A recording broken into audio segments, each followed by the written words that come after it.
My name is Gus Pendergast, and I am 70 years old. I was sitting on the edge of my worn leather armchair, polishing my work boots, when the phone rang. It was 8 p.m. on a Thursday, the night before the rehearsal dinner for my only daughter's wedding. The smell of shoe polish and old pine filled my small cabin. I picked up the receiver expecting to hear Lila's voice, perhaps nervous about the big day, or maybe just checking in on her old man. Instead, the voice on the other end was Caden Worth, her fiancé. He did not say hello. He did not ask how I was doing. He just cleared his throat with that arrogant little cough of his and delivered a sentence that would cost him exactly $500,000. "Gus, listen to me," Caden said, his voice smooth and cold like polished marble. "We have been reviewing the seating chart for Saturday. Lila and I have made a decision. We think it is best if you do not sit at the head table. In fact, we think it is best if you do not come to the ceremony at all." I froze my hand, still holding the brush against the leather of my boot. I asked him why. I asked him if I had done something wrong. Caden laughed, a dry, humorless sound. "It is nothing personal, Gus," he said. "It is just that this wedding is going to be covered by society pages. We only want important people in the photos. Senators, CEOs, investors, people who matter. You with your grease-stained fingernails and that ancient truck of yours, you just do not fit the aesthetic. You would ruin the brand we are trying to build." He paused, waiting for me to argue, waiting for me to beg. But I remained silent. Caden took my silence for submission. "Good," he said. "I knew you would understand. You can come to the reception through the service entrance if you want. I told the kitchen staff to set aside a plate for you in the back. Just stay out of sight of the cameras." Lila cried a little about it, but she agrees. It is for the best. He hung up.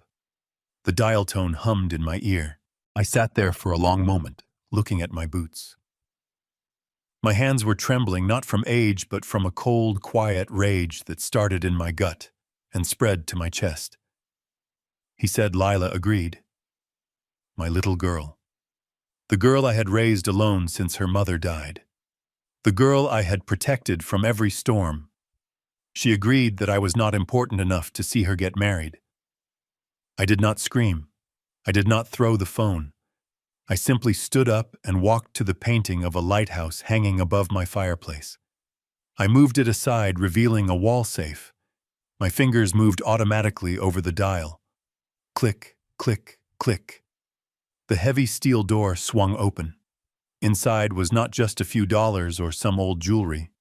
Inside was a thick file labeled wedding contract and a black ledger that contained the secrets of the Pendergast Infrastructure Group, the largest underground construction firm on the East Coast.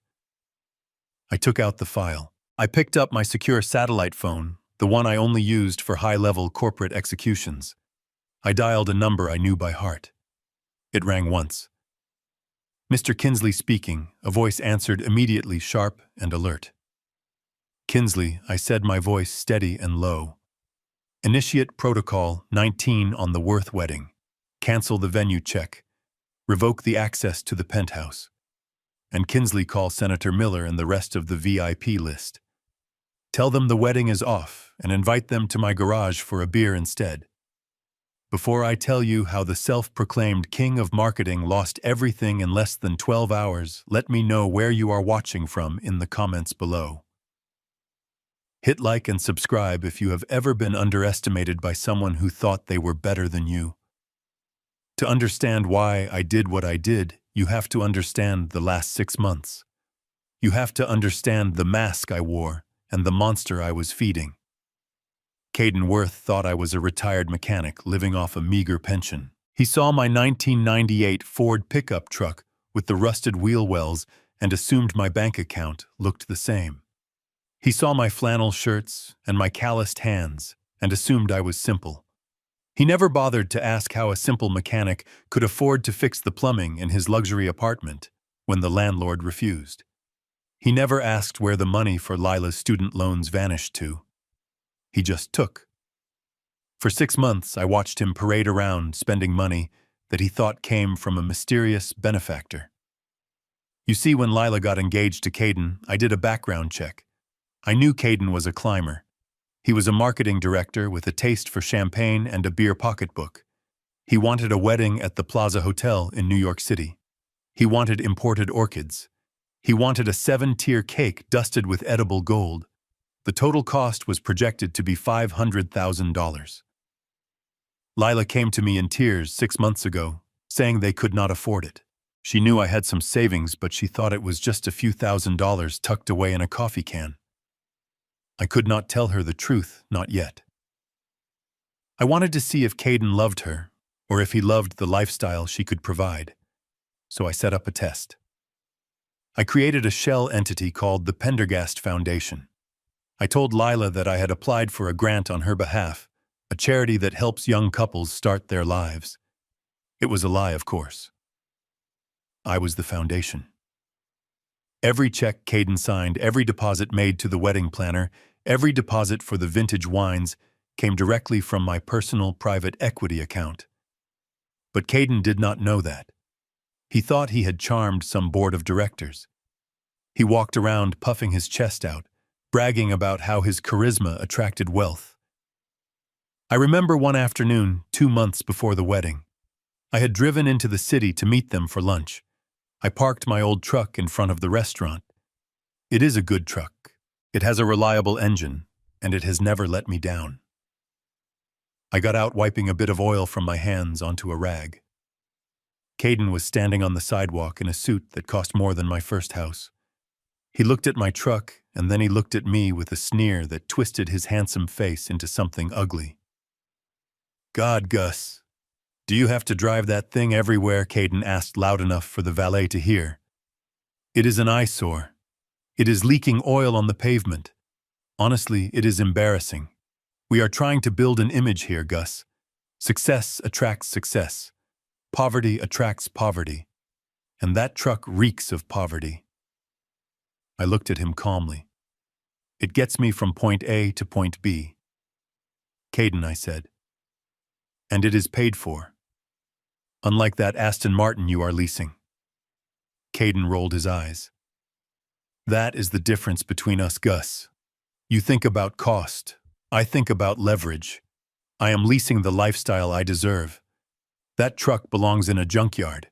And frankly, if you cannot dress the part, maybe you should not be meeting us at places like this. People might think we are related." He laughed as if it were a joke, but his eyes were cold. He was testing me, pushing me to see how much disrespect I would take. And I took it. I took it because I looked at Lila standing next to him. I was waiting for her to say something. I was waiting for my daughter, the girl who used to sit on my lap and steer that very truck down the driveway to defend her father. Lila looked at Caden, and then she looked at the ground. She shifted her weight nervously.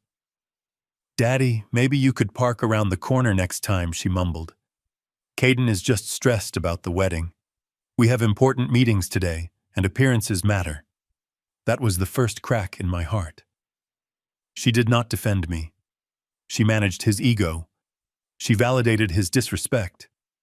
But I told myself it was just stress. I told myself she was young and in love and blinded by the bright lights of the city. I forgave her. I kept signing the checks. I kept funding the dream.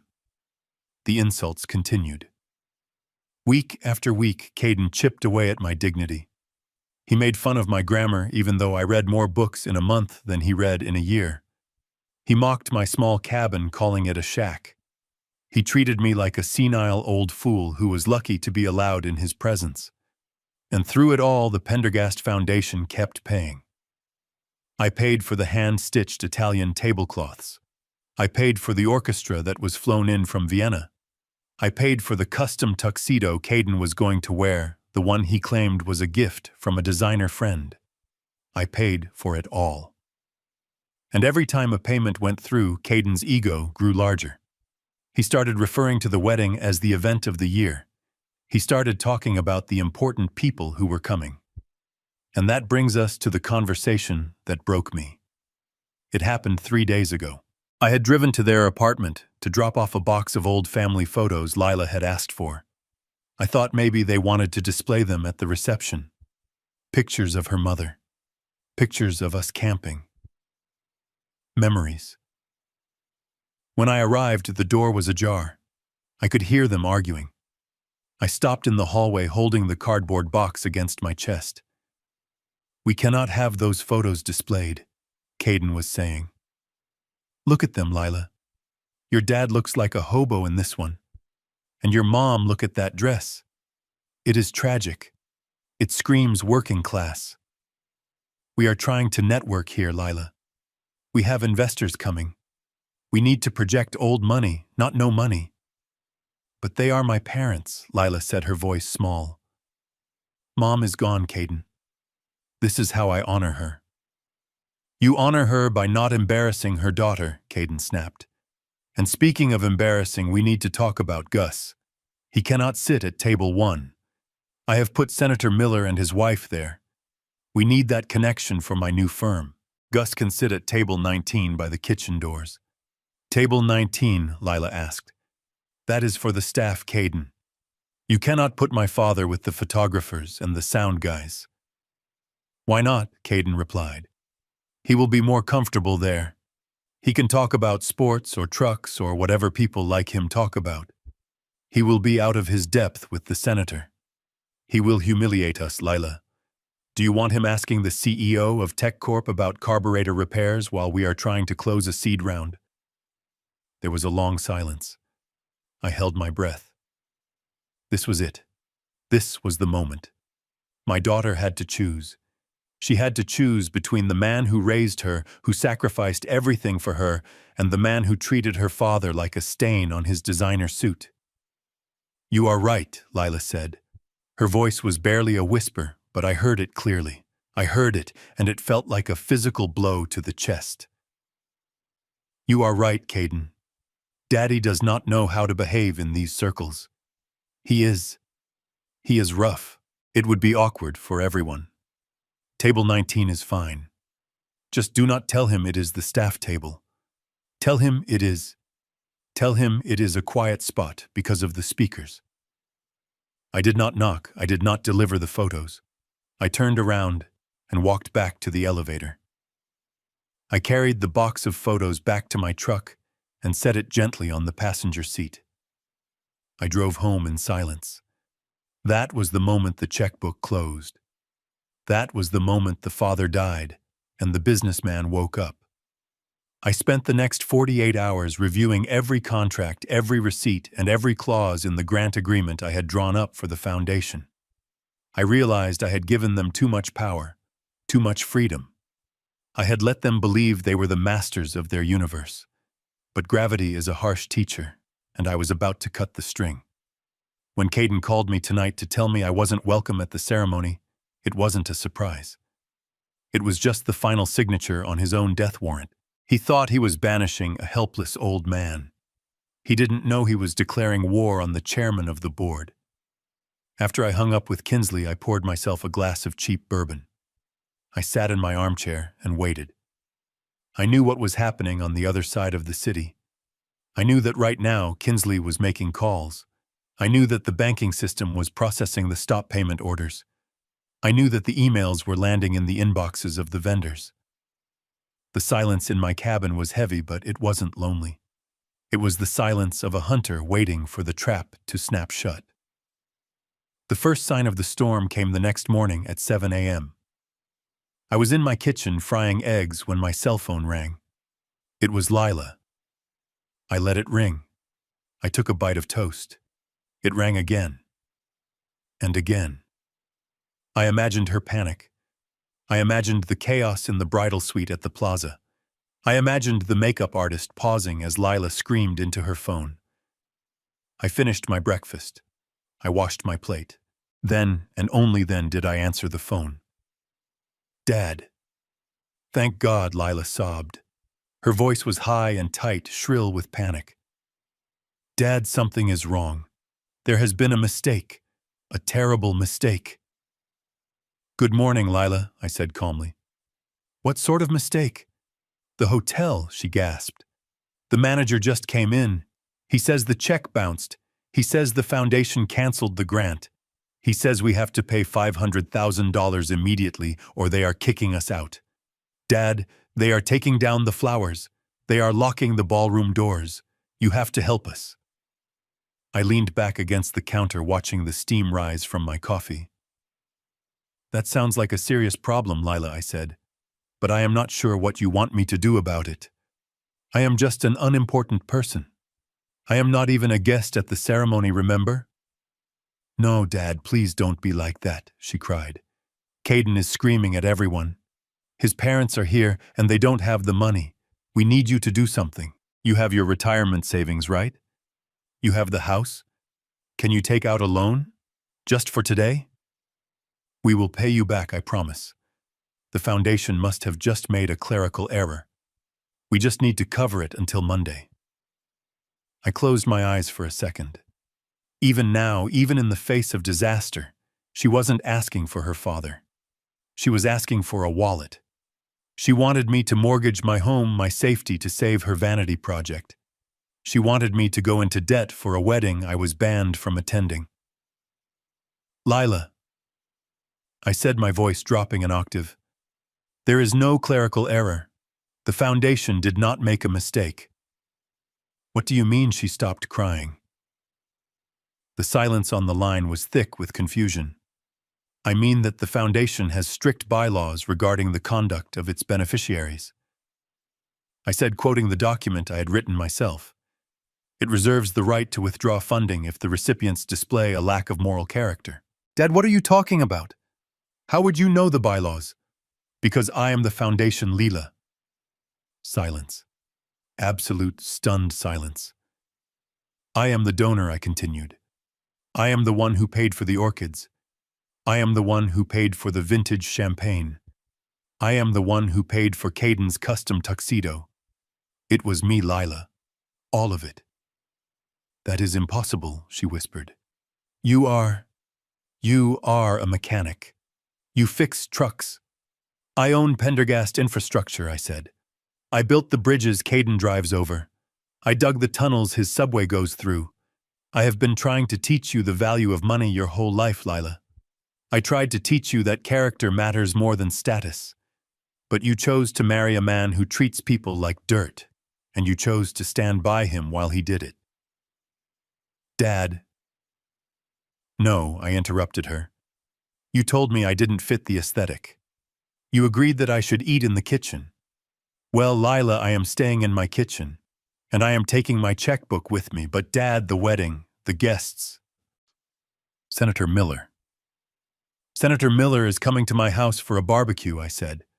We have some business to discuss. He won't be at the plaza. Neither will the bank president. Neither will the investors. They are my friends, Lila. They are the important people you wanted so badly, and they are coming to hang out with the mechanic. Dad, please, Caden will die. This will destroy his career. Good, I said. Maybe when he rebuilds it, he will build it on something stronger than my money. I hung up the phone. My hand was shaking again, but this time it wasn't from rage. It was from grief. I had just severed the last tie. I had just taught my daughter the hardest lesson of her life. I walked to the window and looked out at my driveway. The old Ford truck was sitting there gleaming in the morning sun. It wasn't pretty. It wasn't fancy. But it was real. I grabbed my keys. I had guests coming. Important people. And I needed to make sure the beer was cold. But the story doesn't end there. Oh no. The wedding was canceled, but the fallout was just beginning. Because Caden Worth wasn't the type of man to go down quietly. He was about to make the biggest mistake of his life. He was about to come to my house and try to take what he thought was his, and he had no idea that I was waiting for him. I did not stay in my kitchen. I sat there for an hour after the phone call, watching the coffee in my mug turn cold and a layer of film form on the surface. My pride told me to stay put, to let them have their rehearsal dinner without me, to let them wonder where the old mechanic was. But my heart The foolish heart of a father who had spent 28 years loving a girl who just discarded him needed to see it with my own eyes. I needed to know if it was real. I needed to see if Caden had forced her into this or if my Lila had truly become one of them. So I put down the mug. I did not change my clothes. I was wearing my stained Carhartt jacket, the one with the fraying cuffs, and my work boots that still had mud from the construction site on the soles. If they thought I was an embarrassment, I decided I would give them the full show. I walked out to my truck, the 1998 Ford F-150 that Caden hated so much, and I turned the key. The engine roared to life, a loud coughing sound that startled the birds in the trees. It was the sound of hard work, the sound of reliability. But to the people at the Plaza Hotel, it would sound like a garbage truck rolling into a cathedral. The drive into the city was slow. Traffic on the bridge was backed up, and I had plenty of time to think. I thought about the first time I held Lila. I thought about the nights I sat up with her when she had a fever. I thought about the tuition checks I signed for that fancy private school she wanted to attend, the one where she learned to be ashamed of me. By the time I hit Fifth Avenue, the sun had set, and the city was glittering like a diamond necklace. It was a world of surface and shine, a world I owned a significant piece of, but a world I chose not to live in. I pulled the truck up to the main entrance of the plaza. The valet stand was busy. Bentleys and Mercedes were lined up, sleek and silent. My truck chugged up behind a silver Rolls-Royce, the exhaust pipe sputtering a cloud of gray smoke that drifted toward the pristine white awning. The head valet, a young man with a headset and a look of permanent disdain, rushed over before I could even put the truck in park. He waved his hands at me frantically, like he was trying to scare away a pigeon. "Sir, you cannot stop here," he shouted over the noise of my engine. "This is a private event. Drop off. Deliveries are around the back on 58th Street. Move it along." I rolled down the window. The manual crank squeaked. "I am not a delivery driver's son," I said, my voice calm. "I am a guest. I am here for the Worth and Pendergast rehearsal dinner." The valet looked at my truck. He looked at the rust on the wheel well. He looked at my jacket. Then he laughed. It was a short, sharp bark of a laugh. "Good one, Pops," he said. "We have a strict vehicle code for the front drive. We do not park commercial vehicles, and we certainly do not park junk. You need to leave. Now. You are blocking the flow." I looked him in the eye. I could have bought this hotel. I could have bought the company he worked for and fired him on the spot. But I didn't. I just wanted to see my daughter. I shifted the truck into gear and pulled away from the curb, circling the block to find a parking garage 3 streets over. I walked back to the hotel, the cold wind biting through my jacket. When I reached the entrance again, the valets ignored me, assuming I was just a pedestrian walking by. I pushed through the revolving brass doors and stepped into the lobby. The smell hit me first. Fresh lilies, expensive perfume, and old money. The lobby was crowded with guests moving toward the ballroom. I saw women in silk dresses that cost more than my truck. I saw men with watches that cost more than my house. I stood there for a moment, a speck of dirt on a white sheet.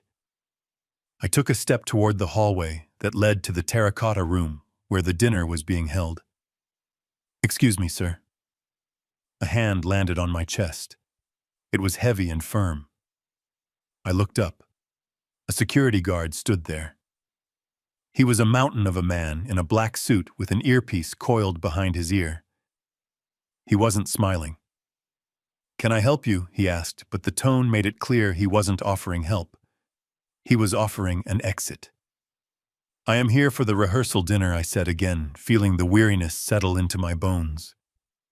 "My name is Gus Pendergast. I am the father of the bride." The guard looked me up and down. He took in the grease stains on my jeans. He looked at my scuffed boots on the polished marble floor. He didn't check a list. He didn't ask for ID. He just shook his head. "Look, pal, I don't know what game you are playing, but you are not getting in there," he said, lowering his voice so the guests wouldn't hear. The Pendergast party is a black tie affair. You look like you just came from a construction site. We have strict dress codes. And frankly, you look like you are here to ask for money or cause a scene. I need you to vacate the premises before I call the police for trespassing. I am not trespassing, I said, my voice hardening. I paid for this dinner. I paid for the suit you are wearing effectively since I own the security firm contracted by this hotel. The guard smirked. Sure you do, buddy. And I am the King of England. Now turn around and walk out the door. Just then, the revolving doors spun again. A gust of cold air followed two people into the lobby. My breath caught in my throat. It was Preston and Victoria Worth Caden's parents. They looked exactly as Caden had described them. Aristocratic, wealthy, and important. Preston was wearing a tuxedo that fit him a little too tightly around the middle, and Victoria was draped in a fur coat that looked vintage, but not in a good way.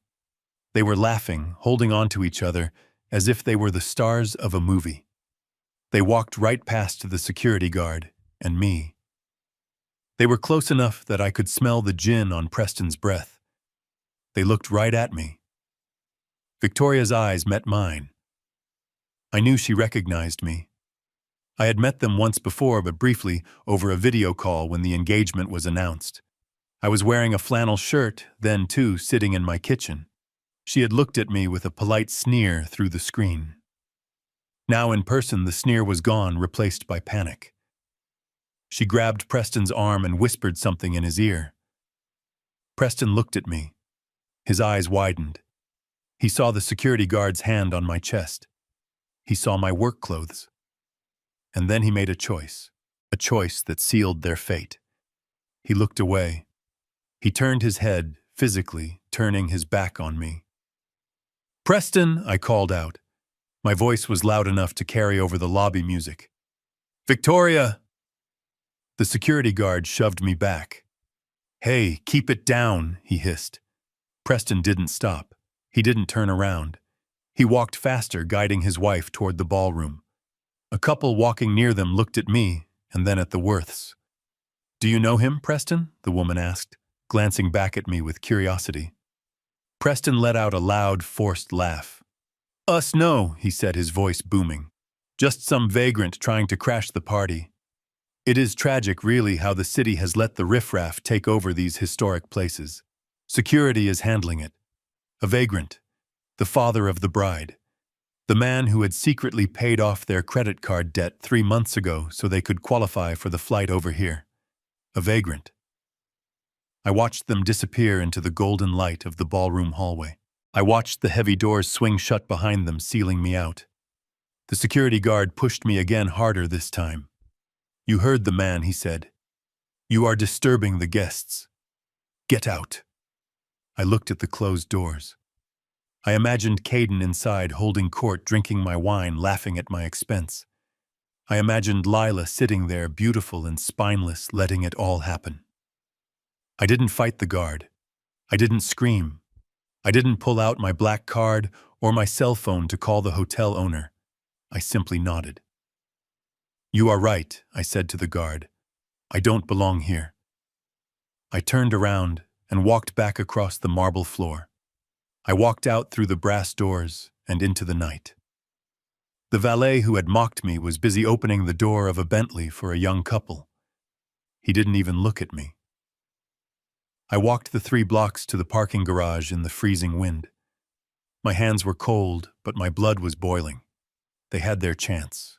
Fate had given them one last opportunity to show a shred of decency. If Preston had stopped, if he had said, "Oh, that is Gus, let him in. This is all a misunderstanding," I might have reconsidered. I might have just canceled the car and left the wedding intact. I might have shown mercy. But they denied me. They looked at me and saw garbage. They treated me like a stain on their perfect evening. I reached my truck and climbed inside. The cab smelled like old coffee and sawdust. It smelled like home.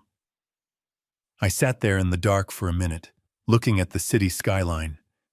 They wanted a show. They wanted important people. They wanted a wedding that would be talked about for years. I put the key in the ignition. "Fine," I whispered to the empty truck. "I will give them a wedding they will never forget." I drove out of the city, not toward my home, but toward my office. The real office. The one behind the steel door at the back of my largest warehouse in Queens. I had work to do. The rehearsal was over. It was time for the main event.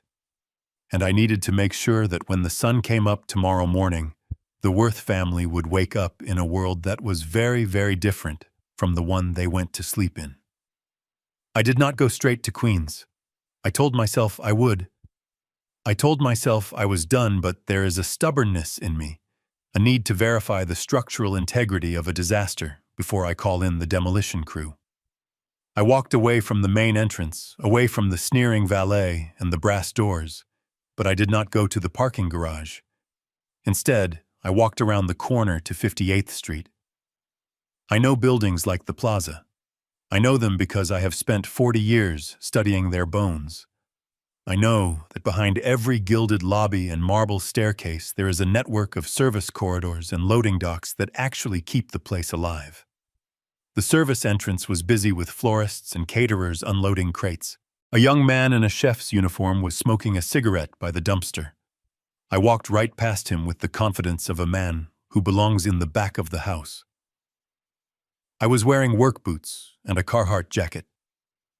To the staff, I wasn't a guest, I was just another contractor here to fix a leaky pipe or check a circuit breaker. No one stopped me. No one even looked at my face. I was invisible, just another pair of hands in the machinery of luxury. I navigated the concrete hallways by instinct, following the muffled thrum of bass and the clatter of silverware. I found a service door that led into the back of the terracotta room. It was cracked open slightly, propped by a rubber wedge to let the waiters move in and out with trays of hors d'oeuvres. I slipped into the shadows between a stack of extra chairs and a heavy velvet curtain. The view from the dark was blinding. The room was a sea of amber light and crystal. The chandeliers I had paid for were dimmed to a romantic glow, casting soft shadows on the faces of the people who thought I was trash. The tables were set with the linens I had approved, the ones Lila said were the only shade of ivory that mattered. And there in the center of it all, standing on a small raised platform, was Caden. He looked like a prince in a fairy tale written by a liar. He was wearing the custom tuxedo, the midnight blue silk lapels catching the light. In his hand he held a crystal goblet filled with a deep red liquid. I knew that bottle. It was a 1996 Chateau Margaux, $500 a bottle. I had signed the invoice for 3 cases of it just last week. Caden was holding it by the bowl, warming the vintage with his sweaty palm like an amateur, but looking around the room as if he owned the vineyard. "Silence, everyone, please, silence," Caden boomed. His voice projected with that salesman confidence that had fooled my daughter. He tapped a silver knife against the glass. The sharp ring cut through the chatter. The room went quiet. I saw Preston and Victoria Worth sitting at the head table, beaming up at their son with the desperate pride of people who were drowning in debt but had found a life raft. I saw Lila sitting next to Caden. She looked stunning in her rehearsal dress, a white silk slip that cost more than my monthly mortgage. She was smiling, but her eyes looked tight. She was drinking the wine fast. "Thank you all for coming," Caden said, raising the glass higher. "Look at this room, just look at it. It is perfect, isn't it? It is a reflection of the excellence we strive for. You know, when Lila and I started planning this, there were people who said we were dreaming too big. There were people, doubters, who said, a Worth could not command this kind of attention in New York anymore." He paused for dramatic effect, letting a small chuckle ripple through the crowd. I gripped the back of the chair in front of me, my knuckles turning white. "But you see," Caden continued, "lineage matters. Quality matters. The Worth name has always stood for a certain standard of living, a certain refusal to accept mediocrity. We do not settle. We do not compromise. When I looked at the budget for this weekend, I told Lila that we could not cut corners. We could not invite just anyone. We had to curate this experience. We had to ensure that every person in this room, every element of this night, was of the highest caliber. He took a sip of my wine, and sighed with exaggerated pleasure. "Now I know some of you are wondering," Caden said, dropping his voice to a conspiratorial whisper. "You are wondering, Caden, how did you pull this off? The plaza, the symphony orchestra, this wine which I am told was a favorite of Thomas Jefferson. How does a young marketing director afford a celebration fit for royalty?" My heart hammered against my ribs. Here it comes, I thought. Here comes the lie. "Well, I am a man who believes in transparency," Caden said, lying through his teeth. "I have been blessed, truly blessed. As many of you know, I have been working on some high-level campaigns recently. Groundbreaking work. And it seems my talent has not gone unnoticed." He gestured vaguely toward the ceiling, as if God himself were his business partner. 6 months ago, I was approached by a silent angel investor, Caden announced. A titan of industry. A man who made his fortune in Silicon Valley technologies. He saw my portfolio. He saw the vision I have for the future of global branding. And he told me, "Caden, I want to invest in you. Not just in your company, but in your life." He told me that genius needs a stage. He gave me a grant through his private foundation, the Pendergast Foundation. I almost choked on my own breath. He used the name. He used my name. But he twisted it. He turned the Pendergast Infrastructure Group, my sweat and blood and concrete business, into some phantom tech money. He erased the mechanic and replaced him with a fictional billionaire because the truth was too dirty for him. "This investor wishes to remain anonymous," Caden said, bowing his head in mock humility. "He is a man of great privacy. But he told me that this wedding should be a testament to what is possible when talent meets opportunity. He paid for this night because he believes in me. He believes in the Worth legacy. So I want to propose a toast." He raised the glass again. "To the silent angel," Caden shouted, "and to the future. A future where we only surround ourselves with the best, with important people, with those who understand that success is not an accident, it is a birthright." To the future, the guests chorused, raising their glasses. I watched them drink. I watched Preston and Victoria Worth gulp down the expensive wine, their eyes scanning the room to make sure everyone saw them being important. I watched Lila. She didn't raise her glass high.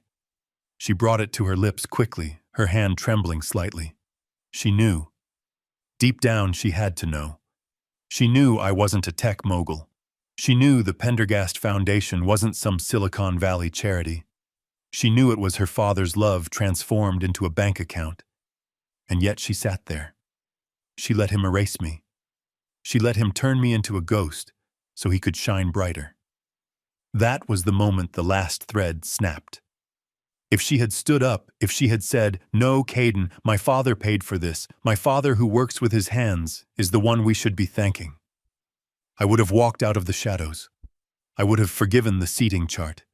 I would have forgiven the insults. But she didn't. She swallowed the wine and she swallowed the lie. Caden basked in the applause. He looked radiant, fueled by the adoration of the crowd, fueled by the theft of my identity. He looked at his parents and winked. He looked at his beautiful bride and kissed her hand. He looked like a man who had won the lottery without buying a ticket.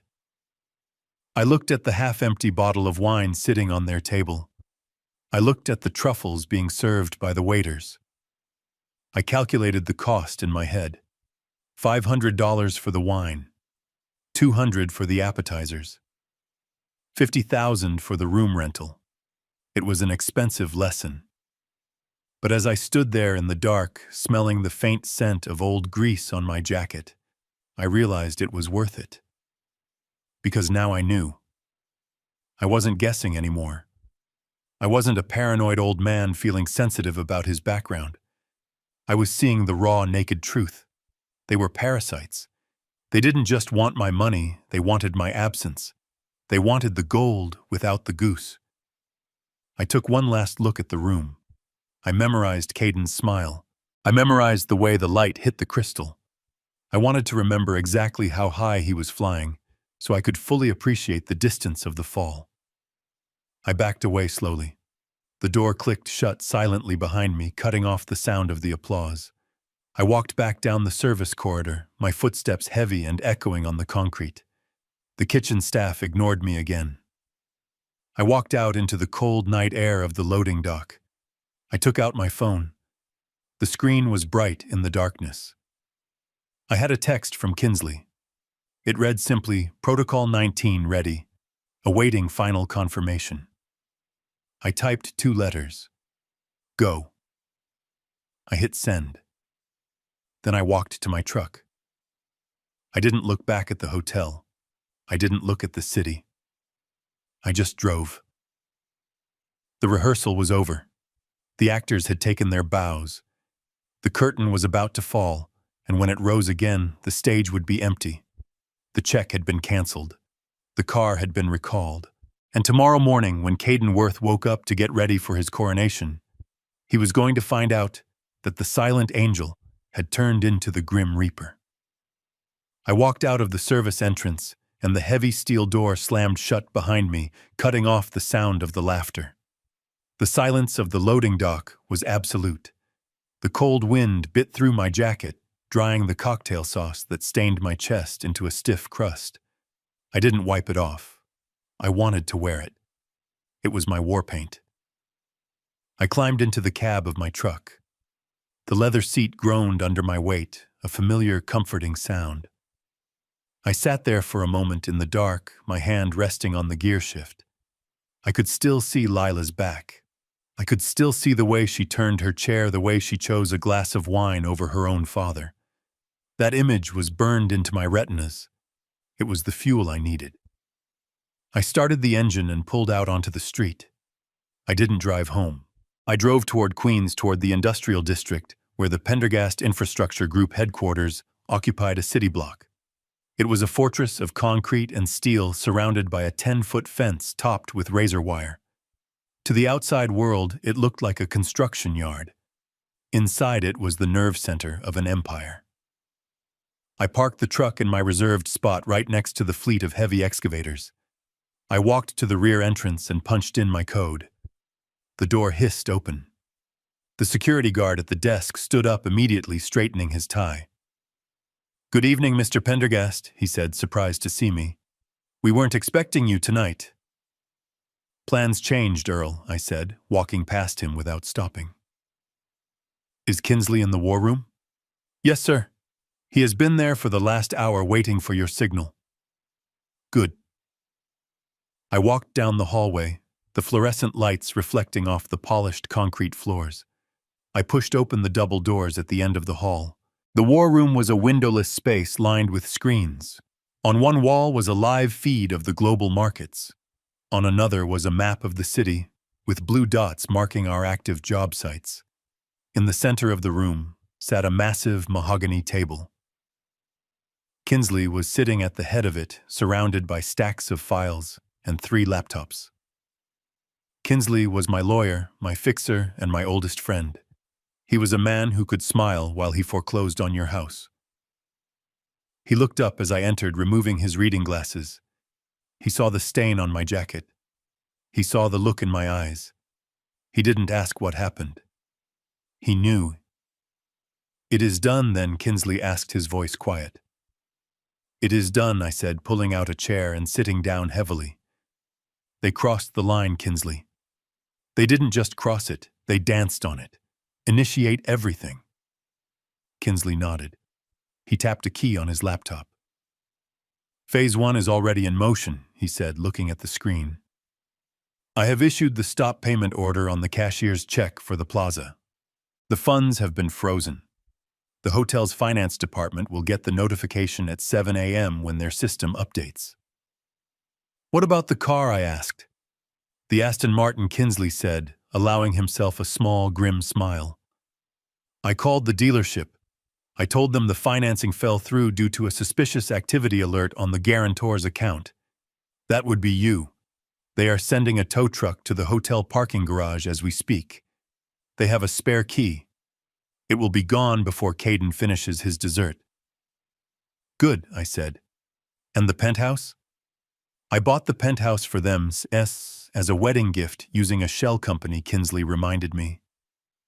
The lease was in Caden's name, but the funding was yours. I have contacted the building management. I invoked the morals clause in the guarantor agreement. I told them the tenant has engaged in fraudulent misrepresentation of assets. They have cancelled the electronic key fobs. When Caden tries to go home tonight, he won't be able to get into the lobby. I leaned back in this chair. It was ruthless. It was total. But it wasn't enough. I want you to make some calls, Kinsley, I said. I want you to call Senator Miller. I want you to call the CEO of Tech Corp. I want you to call every single person on Caden's VIP list. Kinsley raised an eyebrow. That is a lot of calls, Gus. What do you want me to tell them? Tell them the truth, I said. Tell them that Augustus Pendergast, the man they have been trying to get a meeting with for 5 years, is hosting a barbecue tomorrow afternoon at his private residence. Tell them the wedding at the plaza has been canceled due to unforeseen financial insolvency of the groom. Tell them that if they want to talk about the tunnel contract or the new bridge proposal, they should come to my garage. Kinsley's smile widened. He picked up his phone. Insolvency, he chuckled. I like that word. It has a ring to it. I stood up and walked to the map on the wall. I traced the lines of the city with my finger. I had built so much of this town. I had poured the foundations. I had welded the beams. I had earned my place. Caden Worth thought he could erase me from my own life. He thought he could edit me out like a bad photo. Tomorrow morning, I whispered to the map. Tomorrow morning, you find out who really holds the pen. I spent the night in my office sleeping on the leather couch. I didn't want to go home to the empty cabin. I wanted to be close to the action. I wanted to be there when the first domino fell. I woke up at 6 a.m. I washed my face in the office bathroom and put my jacket back on. The cocktail sauce had dried into a dark, crusty stain. I left it there. I wanted Caden to see it when he came for me. And I knew he would come. I drove back to my cabin in the early morning light. The sun was just coming up, painting the sky in shades of bruised purple and angry orange. I pulled into my driveway and parked the truck. I set up the grill on the front porch. I filled a cooler with beer. I sat down in my rocking chair and waited. At 7:30 a.m., my phone rang. It was Lila. I let it go to voicemail. At 7:35 a.m., it rang again. Lila. Voicemail. At 7:45 a.m., Kinsley texted me. The hotel just tried to run the card. Decline code sent. The manager is on his way to the bridal suite. I smiled. I could almost hear the scream from here. At 8 a.m., my phone rang a third time. I answered it. Dad. Thank God, Lila sobbed. I listened to her panic. I listened to her beg. I listened to her ask for money to save her vanity project. I listened to her realize that the foundation was me. I listened to the silence when the truth hit her. And then I hung up. I sat there on my porch, rocking back and forth. The air was crisp. The birds were singing. It was a beautiful day for a barbecue. About an hour later, I heard the sound of an engine revving hard. It was a high-pitched whine like an angry hornet. I looked down the long dirt road that led to my cabin. A car was tearing up the driveway, kicking up clouds of dust. It wasn't the Aston Martin. That was gone. It was a taxi, a yellow cab that looked like it had seen better days. It skidded to a halt in front of my porch. The door flew open. Caden Worth stepped out. He looked like a man who had been through a war. His tuxedo was rumpled. His tie was undone, hanging around his neck like a noose. His hair, usually gelled to perfection, was sticking up in wild tufts. His eyes were bloodshot and wide with a mix of fury and terror. He didn't see the senator's limousine pulling up behind him. He didn't see the CEO's Bentley turning into the drive. All he saw was me sitting in my rocking chair with a beer in my hand. He marched up the steps, his fists clenched. "You," he screamed, pointing a shaking finger at me. "You crazy old bastard! What did you do? You ruined everything! Fix it! Fix it right now, or I swear to God I will!" He stopped. He stopped because he'd heard the car doors slamming behind him. He stopped because he realized he wasn't alone. He turned around slowly. Senator Miller was stepping out of his limo, adjusting his cufflinks. He looked at Caden with a confused frown. Then he looked past him up at the porch. He saw me. His face lit up. "Gus!" the senator called out, ignoring the disheveled groom entirely. "Good to see you. I heard there was a change of venue. And honestly, thank God. I hate the plaza. Too stiff. Is that brisket I smell?" Caden froze. He looked at the senator. He looked at me. His mouth opened and closed, but no sound came out. The realization was washing over him like a tidal wave. The silent angel, the mechanic, the important people. It was all crashing down.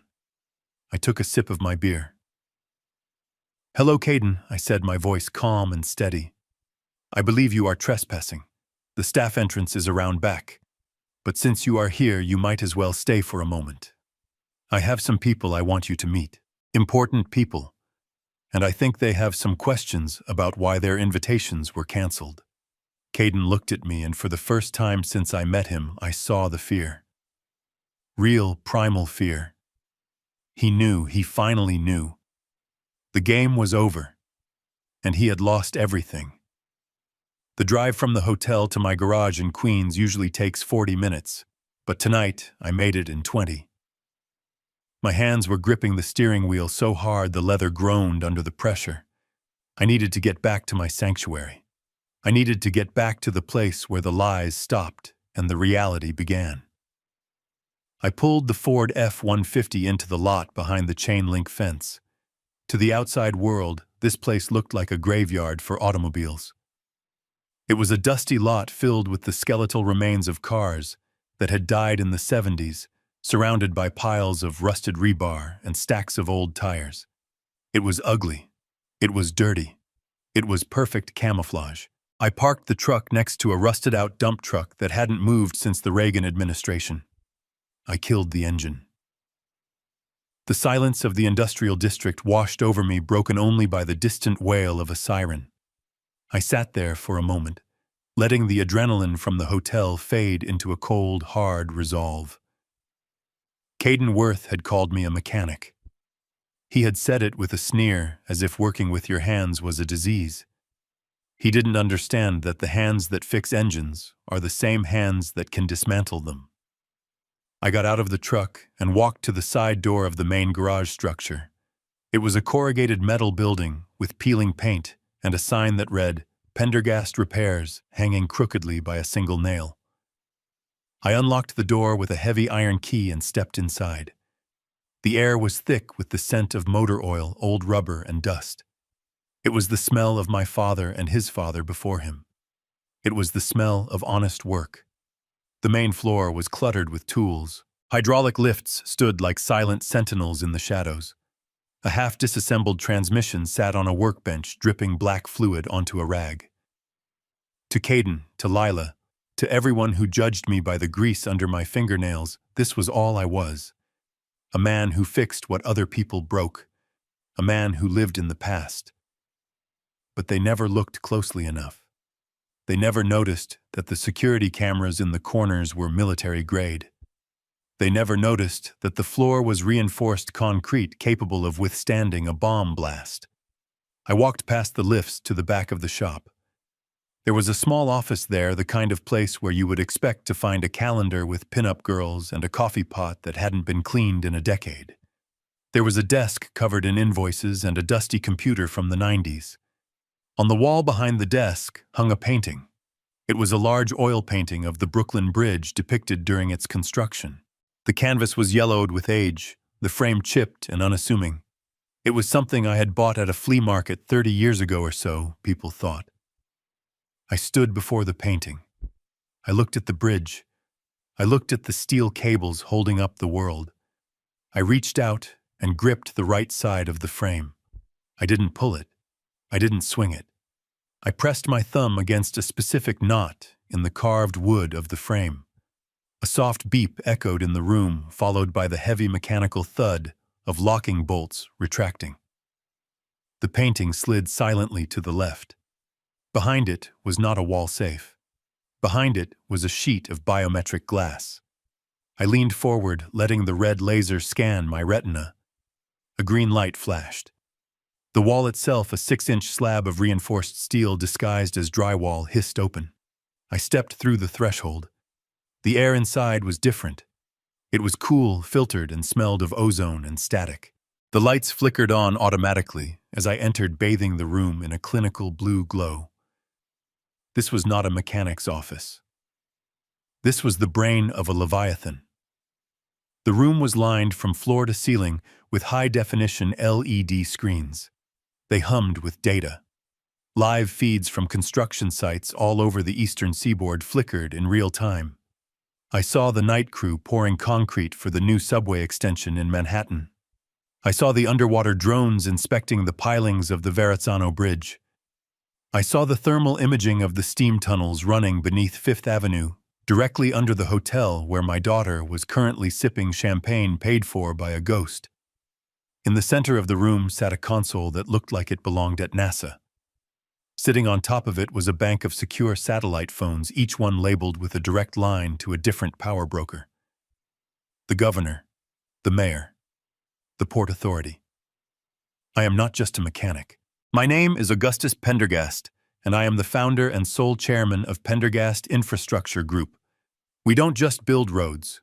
We own the ground the city stands on. We hold the contracts for the water mains, the fiber optic layout, the emergency tunnel systems. If a toilet flushes in a skyscraper in Manhattan, it flows through a pipe I laid. If a light turns on in a penthouse in Brooklyn, the electricity travels through a conduit I approved. I walked over to the main console and sat down in the ergonomic leather chair. I looked at the screens.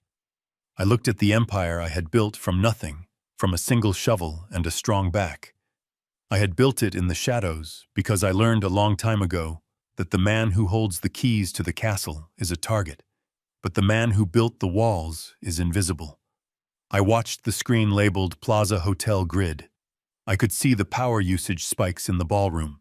I could see the water pressure levels. I essentially had my hand on the throat of the building. Caden wanted important people. He wanted people with titles, people with shiny suits, people who made the society pages. He didn't understand that the most important people are the ones who make the world work when you aren't looking. He didn't understand that while he was leasing a lifestyle, I was owning the infrastructure that made his lifestyle possible. I reached for one of the satellite phones. It was heavy in my hand, a brick of encrypted technology. I wasn't just a father whose feelings were hurt. I was a titan who had been insulted by an insect. I had spent 6 months playing the fool, playing the simpleton, letting him lecture me on class and taste. I had done it to see if there was any redeeming quality in him, any spark of humility. There was none. I looked at the live feed of the subway tunnel construction. Hundreds of men in hard hats working the night shift, putting food on their tables, building the future. Those were my people. That was my tribe. Caden Worth and his friends, they were just tourists in the city we built. I punched a code into the console, unlocking the master financial controls. The screens shifted, replacing the camera feeds with banking interfaces. Rows of numbers cascaded down the monitors. The Pendergast Foundation accounts were highlighted in green. I took a deep breath. This was it. The moment I stopped being the mechanic and started being the chairman. I wasn't just canceling a check. I was correcting a market error. I was liquidating a bad investment. I looked at the painting of the bridge one last time through the open door.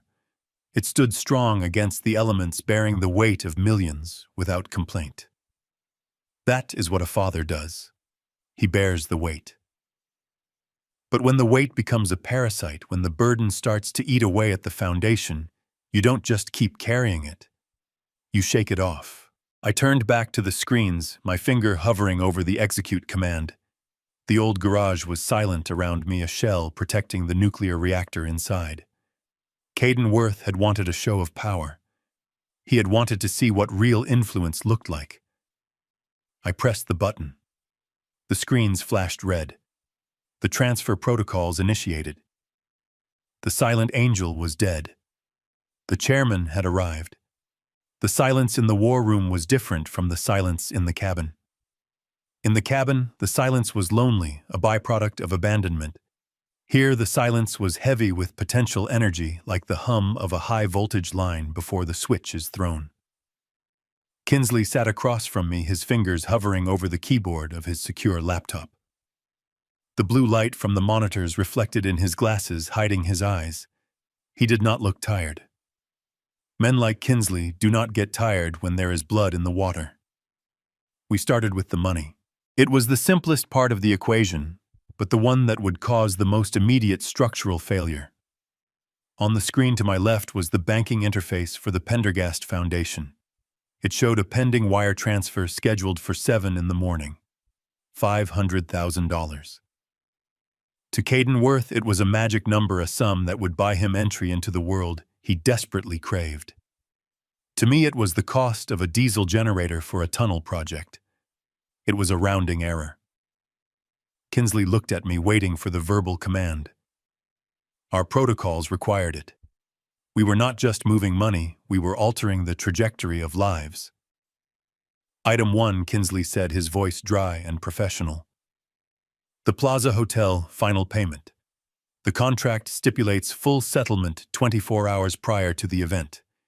If the wire does not clear at 7, the contract is voided immediately.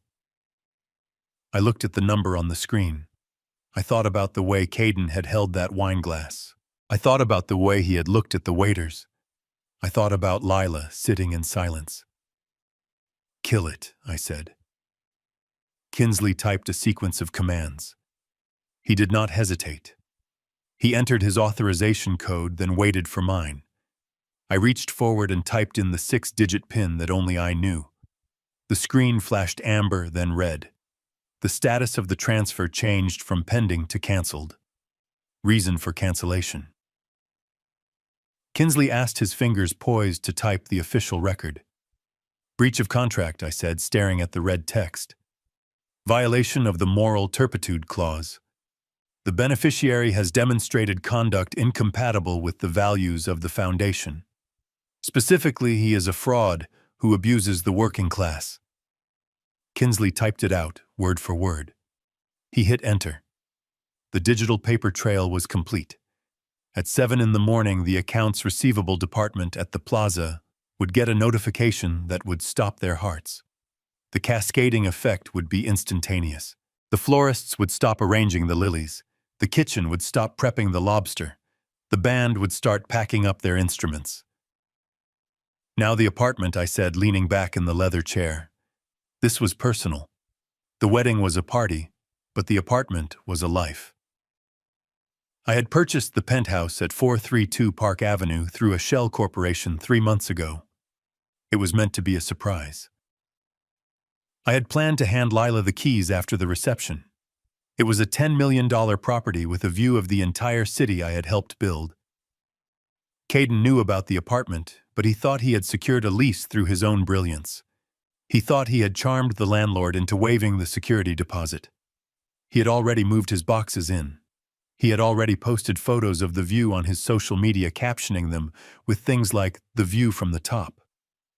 Kinsley switched screens. He pulled up the building management system. We owned the building management company too. We owned the software that controlled the elevators, the lights, and the locks. Current status, Kinsley read. Tenant access active. Biometric data for Caden Worth and Lila Pendergast uploaded. Wipe it, I said. Kinsley worked the keys. He accessed the security server. I watched as he located Caden's file. It was just a line of code, a digital permission slip that allowed him to rise above the rest of the world. Kinsley highlighted it. He pressed delete. Access revoked. Kinsley confirmed. The next time Mr. Worth attempts to use his key fob or the retinal scanner in the lobby, the system will flag him as an intruder. Security will be notified to escort him off the premises. What about his personal effects? He has already moved his wardrobe in. Have them boxed and put on the curb, I said. Tell the building superintendent to treat it like any other eviction. If he wants his Italian suits, he can pick them up from the sidewalk. It was cruel. I knew it was cruel, but I remembered the way he had looked at my truck. I remembered the way he had called it an eyesore. I wanted him to know what it felt like to be left outside.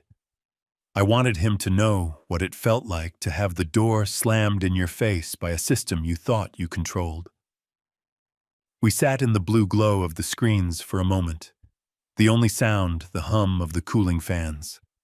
We had stripped him of his party. We had stripped him of his home. Now it was time to strip him of his audience. The guest list, Kinsley said, pulling up a spreadsheet. 150 guests. Top tier. You have Senator Miller. You have Arthur Galloway, the CEO of Metro Bank. You have the deputy mayor. Caden had spent months curating this list. He had bragged about it endlessly. He called them his network. He didn't know that 80% of the names on that list were men and women I had done business with for 30 years. He didn't know that the senator had approved my permits or that Galloway financed my first major dig. He thought they were coming for his charisma.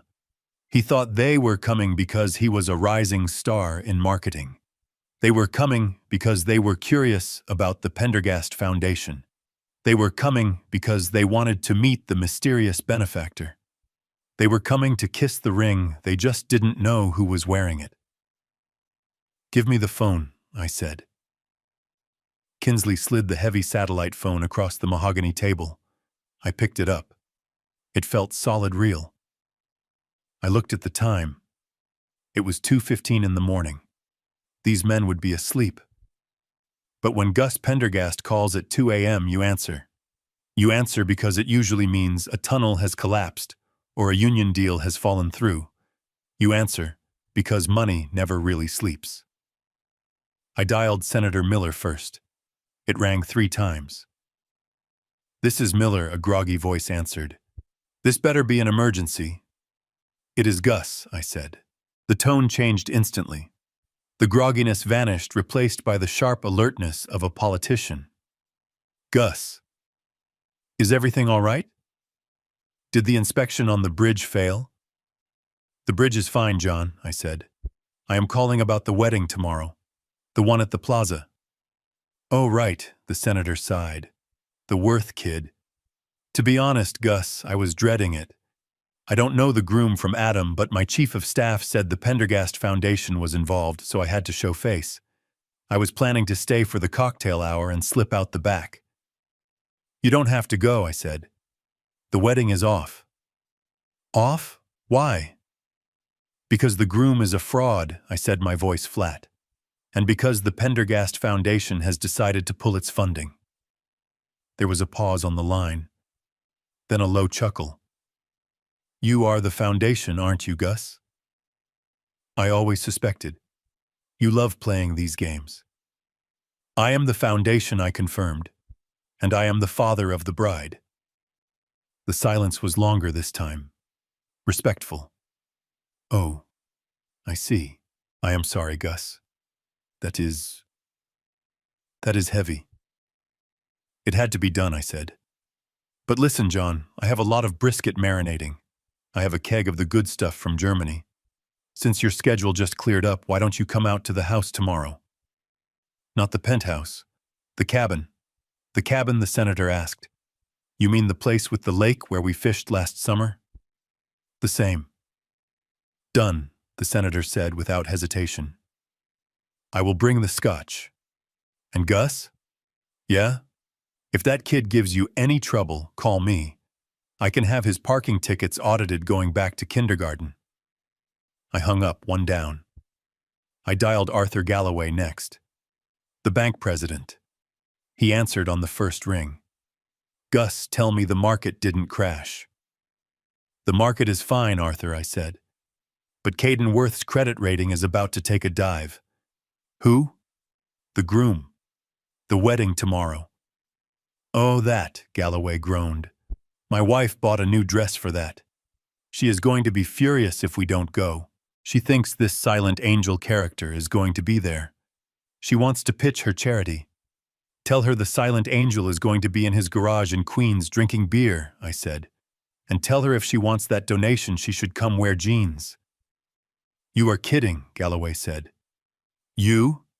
You are the backer? I was. Until tonight. What happened?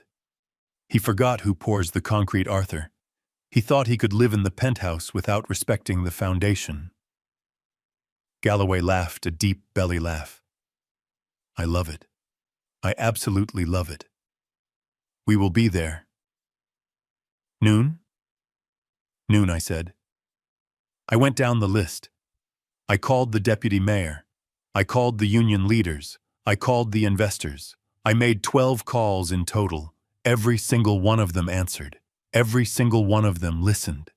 And every single one of them agreed to come to the garage. Not one of them asked about Caden. Not one of them asked about his marketing genius or his brand vision. They didn't care. To them, he was just a line item, a venue, a reason to put on a tuxedo. When the venue changed, they changed with it. They were loyal to the power, not the party. And I was the power. I put the phone down. My throat was dry. I looked at Kinsley. He was watching me with a look I hadn't seen in a long time. It wasn't just professional respect. It was something akin to fear. You realize what you just did, Kinsley said softly. You didn't just cancel a wedding, Gus. You erased him socially. You took away his credibility. When word gets out that the senator and Galloway skipped his wedding to hang out with his mechanic father-in-law, he will be a laughingstock. He won't be able to get a job waiting tables in this town. I know, I said. And Lila? Kinsley asked gently. This is going to hurt her, Gus. It is going to humiliate her. I stood up and walked over to the bank of monitors. I looked at the live feed of the city. I saw the lights of the skyscrapers I had built. I saw the arteries of traffic I had designed. She needs to be hurt, I said, my voice barely a whisper. She needs to feel the burn. Because pain is the only teacher that doesn't let you cheat on the test. She needs to see Caden for what he is when the lights go out. She needs to see if she loves the man or the mirror. I turned back to Kinsley. Is there anything else? Just one thing, Kinsley said. The flowers. The florist says they are already loaded on the trucks. $50,000 worth of white orchids. Do you want them sent to the dump? I thought about it. I thought about the waste. I thought about the beauty of those flowers paid for with my hard work, destined to rot in a landfill because of a lie. No, I said. Send them to the Veterans Hospital in the Bronx. Tell them they are a donation from the Pendergast Infrastructure Group. Tell them to put them in every room. Let the men who actually fought for something enjoy them. Kinsley nodded and typed the command. It was 3 a.m.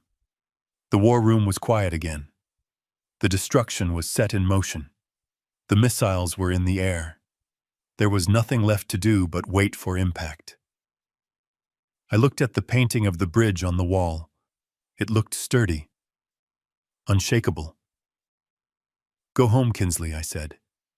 Get some sleep. You are coming to a barbecue tomorrow. What about you? I am going to stay here for a bit, I said. I want to watch the sun come up. I want to see the new day. Kinsley packed his laptop. He stood up and buttoned his jacket. He paused at the door. You are a good father, Gus, he said. Even if she doesn't see it tomorrow, she will see it eventually. I hope so, I said. He left. The heavy steel door clicked shut. I was alone in the brain of my empire. I sat back in the chair and closed my eyes. I could hear the phantom sounds of the wedding that would never happen. The music stopping. The glasses shattering. The screams. I wasn't happy. I wasn't triumphant. I was just tired.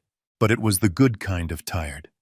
The kind that comes after you clear the rubble and prepare the ground for something new, something real. I waited for the dawn. I waited for the phone to ring. I waited for the scream. And I knew that when it came, I would be ready. I was Gus Pendergast. I fixed things, and tomorrow I was going to fix my family even if I had to break it first. The sun rose over Central Park, casting a golden glow on the window panes of the Plaza Hotel, but inside the bridal suite, the atmosphere was anything but warm. It was 7 in the morning, and the air smelled of hairspray, nervous sweat, and expensive coffee. Caden Worth sat in a high-backed velvet chair, staring into a lighted mirror, as if he were preparing for a coronation rather than a wedding. He was not wearing his shirt yet, just a silk robe that he had insisted on buying for the getting ready photos. A young makeup artist named Sarah was hovering near his face, trying to apply a touch of concealer under his eyes. Her hands were shaking. "Stop!" Caden barked, pulling his head back. "You are doing it wrong. Look at me. Do I look like a corpse to you? You are making me look gray. I need to look luminous, Sarah. Luminous. This is going to be in vogue. Do you understand what that means? It means if I look tired, you never work in this town again." "I am sorry, Mr. Worth," Sarah stammered, stepping back. "I was just trying to blend the—" "I do not pay you to try," Caden snapped, cutting her off. "I pay you to be perfect. The silent angel paid a fortune for this team, and frankly, I am unimpressed. Get me the other girl. The one who did the test run. You are dismissed. Get out of my sight before you ruin my pores with your incompetence." Sarah fought back tears as she packed her kit and hurried out of the room. Caden didn't even watch her go. He turned to the mirror again, running a hand over his jaw. He looked at his reflection with a hunger that was terrifying. He wasn't looking at a man in love. He was looking at a product. He was looking at a brand. Lila was sitting on the sofa in the corner, clutching a mimosa she hadn't touched. She looked pale. Her eyes were puffy, as if she hadn't slept. She was watching Caden abuse the staff, and she said nothing. She just stared at the floor, twisting her engagement ring around her finger. "Caden, baby, maybe you should relax a little," Lila whispered. "The photographers will be here in an hour." "I cannot relax, Lila," Caden said, standing up and pacing the room.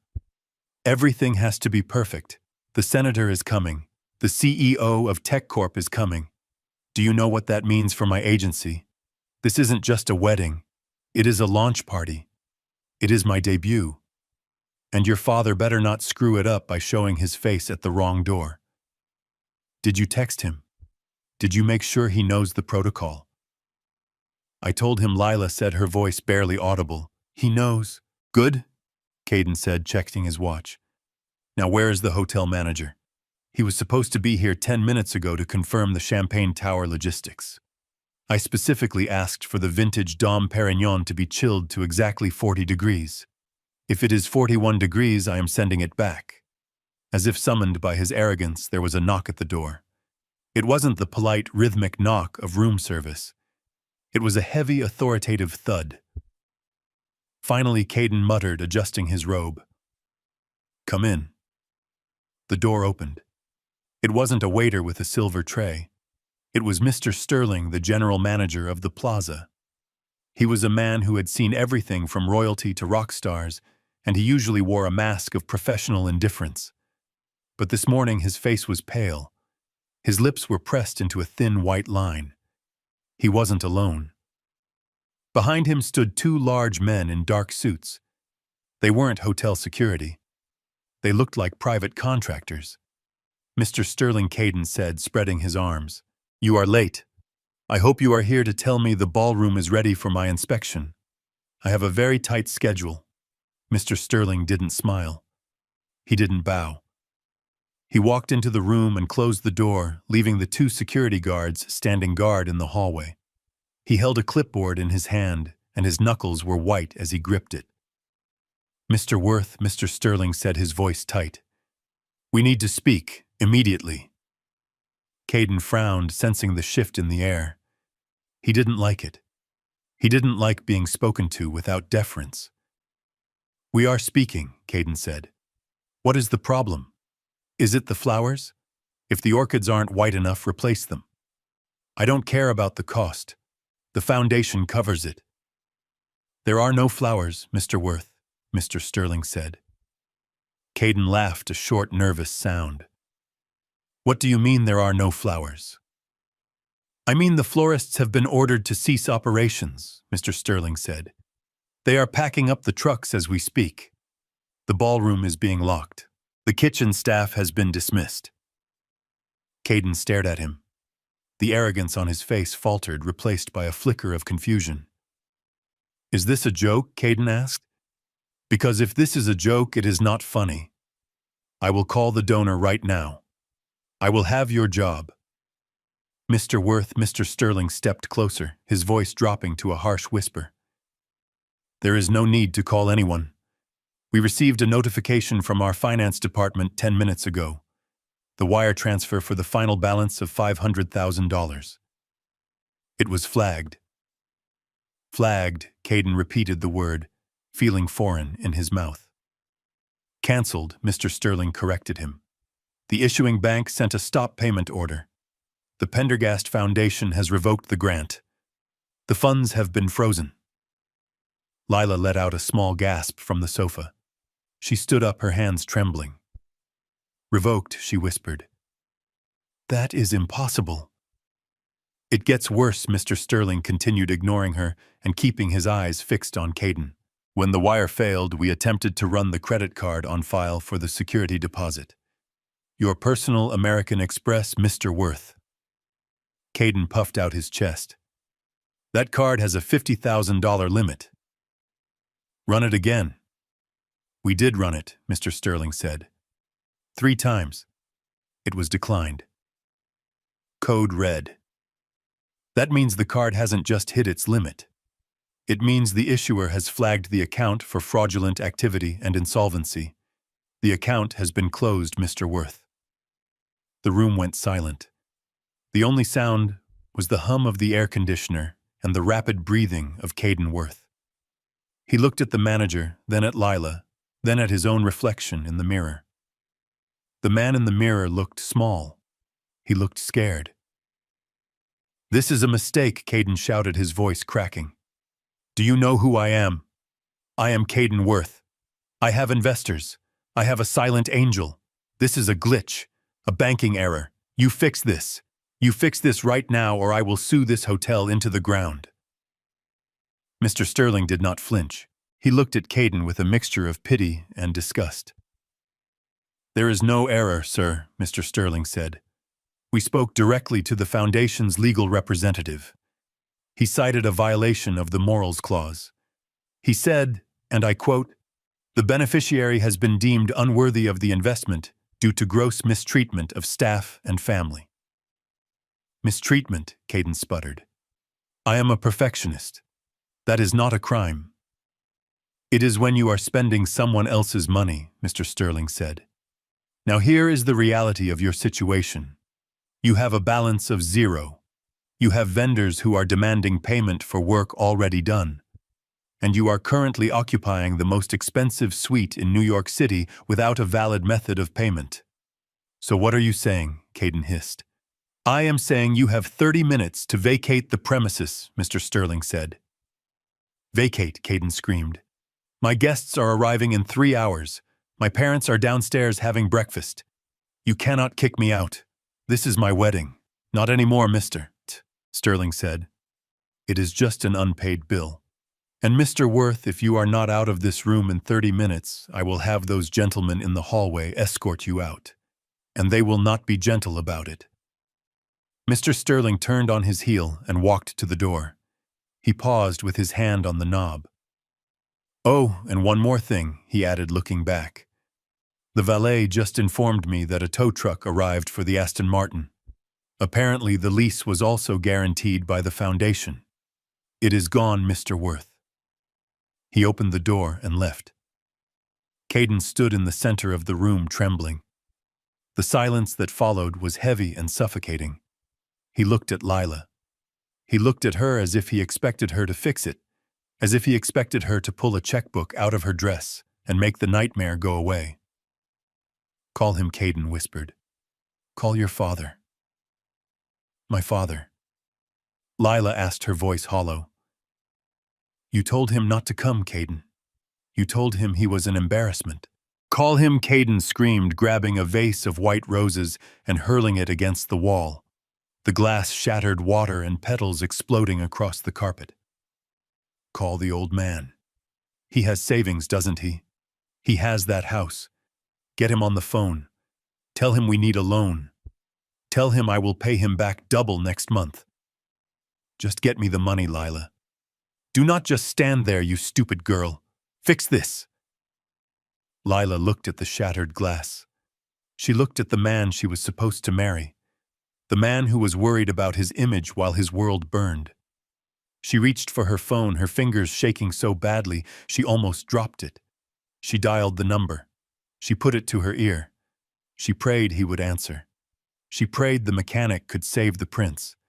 But deep down, as she listened to the ringing, she knew. She knew the mechanic was gone.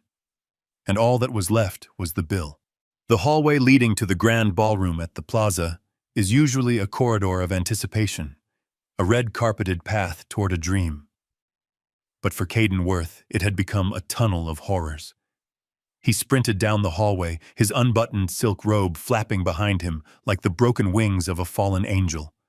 He ignored the stares of the cleaning staff. He ignored the burning in his chest. He needed to see it. He needed to prove the manager wrong.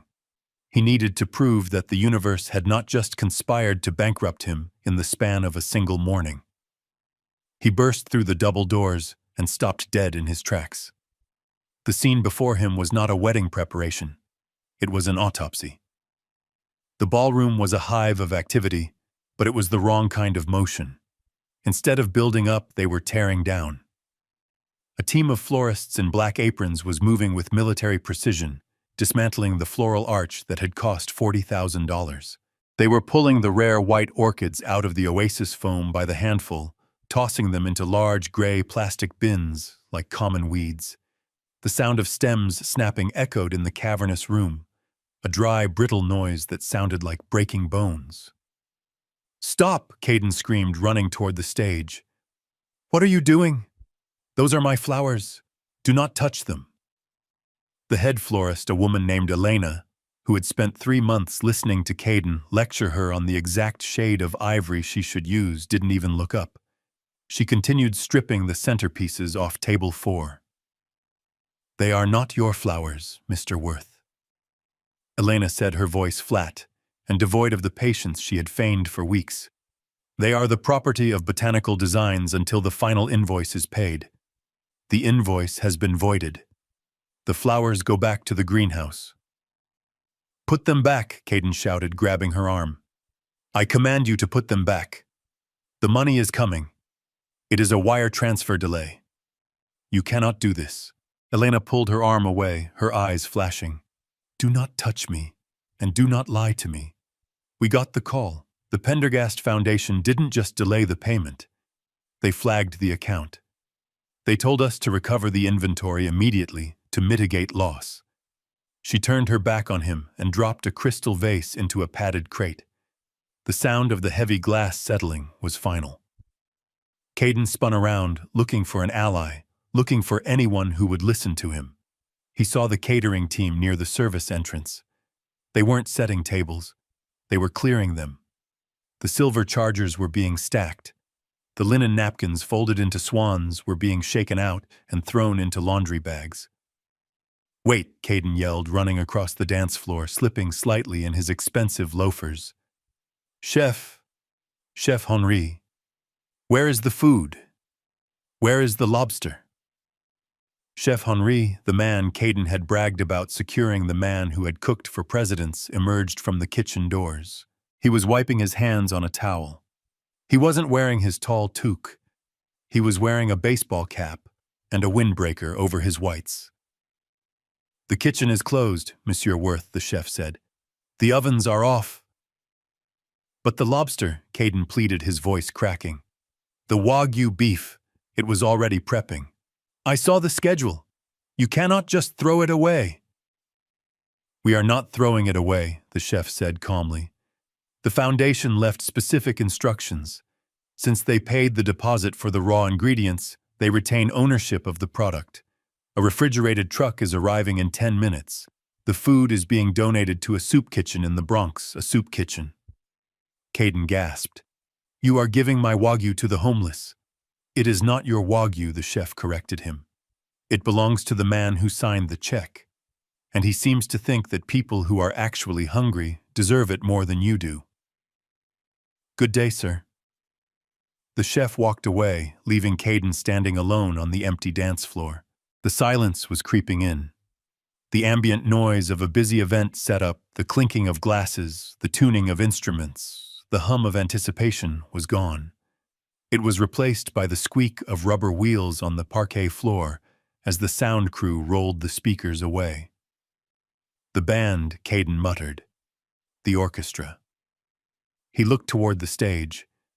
The Vienna Symphony Quartet, or at least the touring version that cost $15,000 for 4 hours, was packing their instruments. The cellist was latching his case. The violinist was checking her phone. "No, no, no, no," Caden whispered. "Not the music." He scrambled onto the stage. He looked at the band leader, a man with gray hair and a tuxedo. "You have a contract," Caden said, breathless. "You have a signed contract. If you leave, I will sue you. I will destroy your reputation." The band leader looked at him with pity. It was the worst look of all. Anger Caden could handle. Anger meant he still had power. Pity meant he was already dead. "Our contract has a force majeure clause, Mr. Worth," the band leader said, "and a non-payment clause. We were notified that the retainer was withdrawn. We don't play for free. And frankly, after the way you spoke to my viola player during the rehearsal, I am happy to take the day off." He picked up his baton case and walked off the stage. Caden stood there, center stage, under the unlit chandeliers. The room was stripping itself bare around him. It was a time-lapse of failure. Every chair being folded, every ribbon being untied, was a physical manifestation of his collapse. He felt a vibration in his pocket. It was his phone. He pulled it out. It was Lila. "Did you fix it?" she texted. Her desperation was palpable through the screen. Caden stared at the phone. Fix it. How could he fix an avalanche? He needed the source. He needed the silent angel. He needed to scream at the person responsible for this betrayal. He scrolled through his contacts until he found the number. The Pendergast Foundation. It was a number he had only called once before to confirm the wire instructions. A number that had always been answered by a polite assistant. He dialed. He put the phone on speaker and held it out in front of him like a weapon. The ringtone echoed in the emptying ballroom. 1 ring, 2 rings. Pendergast Foundation Legal Department. A voice answered. It wasn't the polite assistant. It was a man's voice, deep, gravelly, and cold as ice. "This is Caden Worth," Caden shouted. "Who is this? I want to speak to the chairman. I want to speak to the donor right now." "Mr. Worth," the voice said, calm and unbothered. "We were expecting your call. This is Mr. Kinsley, legal counsel for the foundation. The chairman is currently unavailable. He is preparing for a private event." "Private event," Caden screamed. "My wedding is the event. You people are ruining me. Do you know what you have done? You have canceled the checks. You have stolen my car. You have humiliated me. I demand an explanation." "Why? Why are you doing this?" There was a pause on the line, a sound of papers shuffling. "The explanation is quite simple, Mr. Worth Kinsley said. The Foundation has a strict set of bylaws governing its grants. Section 4, paragraph 2, specifically addresses the conduct of the beneficiary. I don't care about your paragraphs, Caden yelled. I delivered. I built the brand. I put the foundation on the map. Section 4, paragraph 2. Kinsley continued, his voice cutting through Caden's rant. States that funding may be revoked immediately and without recourse if the beneficiary displays what the board deems as moral turpitude. Moral turpitude. Caden repeated the words, feeling heavy on his tongue. What the hell does that mean? It means you are a bad person, Mr. Worth Kinsley said. It means the chairman has observed your behavior over the last 6 months and found it lacking. He has watched you belittle service staff. He has watched you insult your family. He has watched you treat his contribution not as a gift, but as an entitlement. He watched me. Caden looked around the room, paranoid. Who watched me? I never met him. He is a ghost. He is very real, Kinsley said, and he has decided that his money is better spent elsewhere. The grant is terminated. The funds are repatriated. And Mr. Worth? What Caden whispered. The foundation also holds the master lease on your apartment. As of this morning, you are in violation of the occupancy agreement. I suggest you find somewhere else to sleep tonight. Perhaps a hotel. Though I hear your credit there is not what it used to be. The line went dead. Caden dropped the hand holding the phone. He stood in the middle of the dismantling ballroom, a king without a kingdom. The florists were gone. The musicians were gone. The kitchen staff was gone. The only people left were a few janitors sweeping up the petals that had fallen on the floor. Moral turpitude. The words bounced around his skull. He looked at his reflection in the darkened glass of the French doors leading to the terrace. He looked small. He looked cheap. The silk robe felt like a costume. He didn't know who the chairman was. He didn't know who had watched him. But he knew one thing. He had to find money. He had to find a way to pay the plaza before the guests arrived. He had to keep the illusion alive for just 6 more hours. If he could just get married, if he could just get the senator in the room, he could spin this. He could say it was a banking error. He could fix it later. He needed cash. Fast. He thought of his parents. No, they were broke. He thought of his friends. No, they were all shallow climbers. Like him, none of them had liquidity.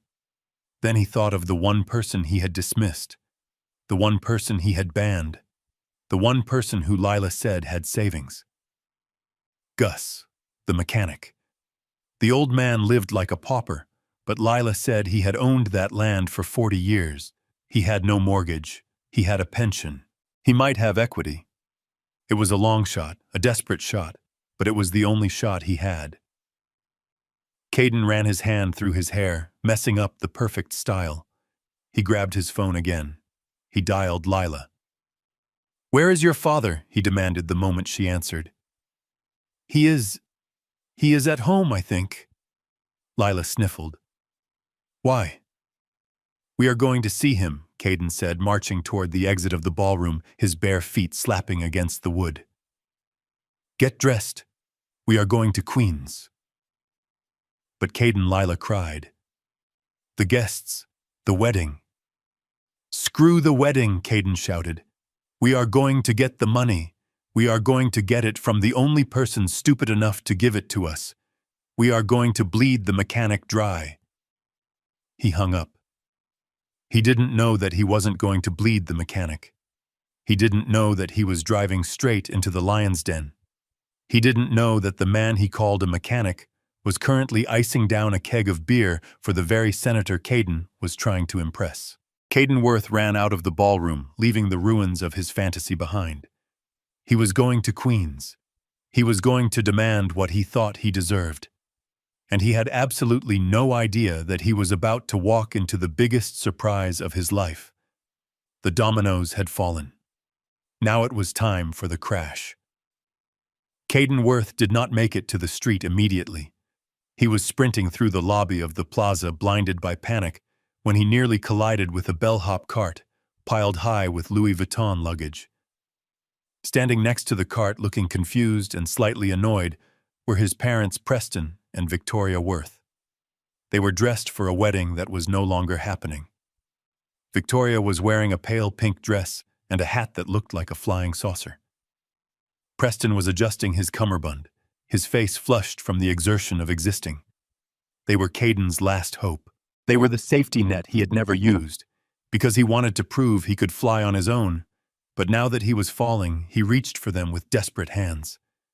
Dad, Caden gasped, grabbing Preston's lapels. "Mom, you have to help me." The wire didn't go through. The foundation pulled the funding. "I need a check. I need $500,000 right now. Write it from the trust. Write it from the investment account. I don't care, just give it to me." Preston Worth looked at his son. He looked at the wild eyes, the disheveled hair, the sheer terror radiating off him. He pulled Caden's hands off his jacket and took a step back. He didn't reach for his checkbook. He didn't pull out a black card. He looked at his wife, and for the first time, Caden saw something in his father's eyes that terrified him more than the hotel manager. He saw defeat. "We cannot help you, son," Preston said, his voice quiet and trembling. "What do you mean you cannot help me?" Caden screamed. "You are the Worths. We have money. We have assets. Just liquidate something. Sell the boat. Sell the summer house. I will pay you back once the agency takes off. I just need a bridge loan for 24 hours. "There is no boat," Caden Victoria whispered. She was clutching her handbag so tightly her knuckles were white. "We sold the boat 2 years ago." "What?" Caden asked, blinking. "And the summer house," Preston added, looking at the floor. "It is in foreclosure, Caden. The bank took possession last month. We are just waiting for the eviction notice." Caden stood there in the middle of the lobby, the hustle and bustle of the hotel swirling around him, like water around a stone. He felt as if the marble floor had turned to quicksand. "What are you talking about?" Caden whispered. "You are rich. You have always been rich." "We were rich," Preston corrected him. "A long time ago, but the markets changed, Caden. Investments went bad. We tried to maintain appearances. We thought if we could just hold on until you got married." "Until I got married," Caden repeated, the realization dawning on him with the force of a physical blow. "We thought this wedding would fix things." Victoria sobbed quietly, tears leaking onto her powdered cheeks. "You told us about the important people, the senator, the investors. We thought if we could get in a room with them, Preston could pitch a new venture. We thought we could secure a loan based on the family connection. We were counting on this wedding, Caden. We spent our last $10,000 on these clothes and this hotel room. We have nothing left." "Nothing." Caden looked at them. He looked at the parents he had idolized, the people whose approval he had chased his entire life. They weren't titans of industry. They were grifters. They were just like him, living on credit and fumes, hoping a rich stranger would save them. The Worth legacy was a lie. It was a hollow shell painted gold. "You are telling me," Caden hissed, his voice dripping with venom, "that you are broke. You are telling me that I am standing here ruined, and you have nothing to give me." "I am sorry," son Preston wept. We tried to keep it up for you." "You didn't do it for me," Caden spat. "You did it for yourselves. You are pathetic, both of you." He turned away from them, his stomach churning with bile. He couldn't look at them. He couldn't look at the reflection of his own failure. He pushed past them, ignoring his mother's cries, and ran toward the revolving doors. He had one card left to play, one person who actually had money: the mechanic. Lila was standing at the top of the grand staircase, watching the scene unfold below. She had heard everything. She had heard her fiancé beg. She had heard his parents confess to being frauds. She had heard the sound of her future shattering into a million jagged pieces. She stood there in her white dress, a princess in a castle that was being repossessed. She felt a cold numbness spreading through her limbs. She had traded her father for this.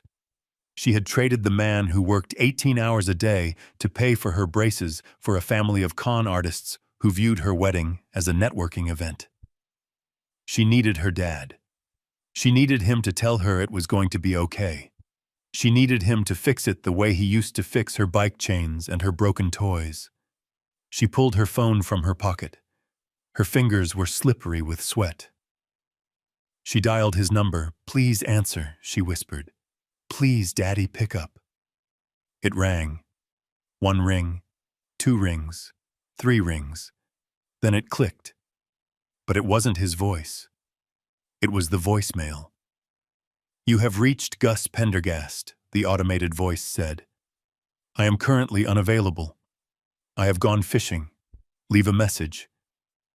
Beep. Lila stared at the phone. Gone fishing. It was a phrase he used when he wanted to be left alone, when he wanted to disconnect from the world. But she knew he wasn't fishing. She knew he was somewhere in the city, probably watching this all happen. "Daddy," she sobbed into the phone. "Daddy, I am so sorry. You were right. They are monsters. They are broke, Daddy. It was all a lie. Please come get me. Please don't leave me here with them. I don't care about the wedding. I just want to come home." She waited for a miracle. She waited for him to pick up mid-message and say, "I am on my way, Peanut." But the line remained dead. He wasn't coming. The mechanic had closed his shop. The father had retired. Lila lowered the phone and looked down at the lobby. Caden was gone. His parents were hugging each other and crying by the luggage cart. The hotel staff was starting to look at them with suspicion. She was alone. Truly alone for the first time in her life. And the silence on the other end of the line was the loudest sound she had ever heard. It was 11 o'clock in the morning, and the sidewalk in front of the Plaza Hotel had become a theater of the absurd. The sun was beating down on the pavement, baking the city in a humid haze that made the exhaust fumes stick to the back of your throat. Tourists were swarming around the fountain, taking selfies oblivious to the tragedy unfolding just a few yards away near the luggage carts. Caden Worth was standing there like a captain who refused to leave the burning ship even after it had sunk to the bottom of the ocean. He had not gone to Queens yet. He had realized halfway to the taxi stand that leaving now would mean missing the arrival of the only people who could possibly save him. He had convinced himself in that twisted manic brain of his that if he could just intercept the senator or the investors before they walked into the lobby, he could spin a story. He could tell them there was a gas leak.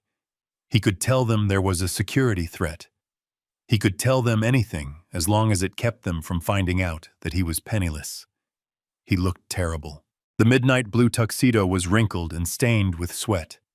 His tie was gone, lost somewhere between the ballroom and the street.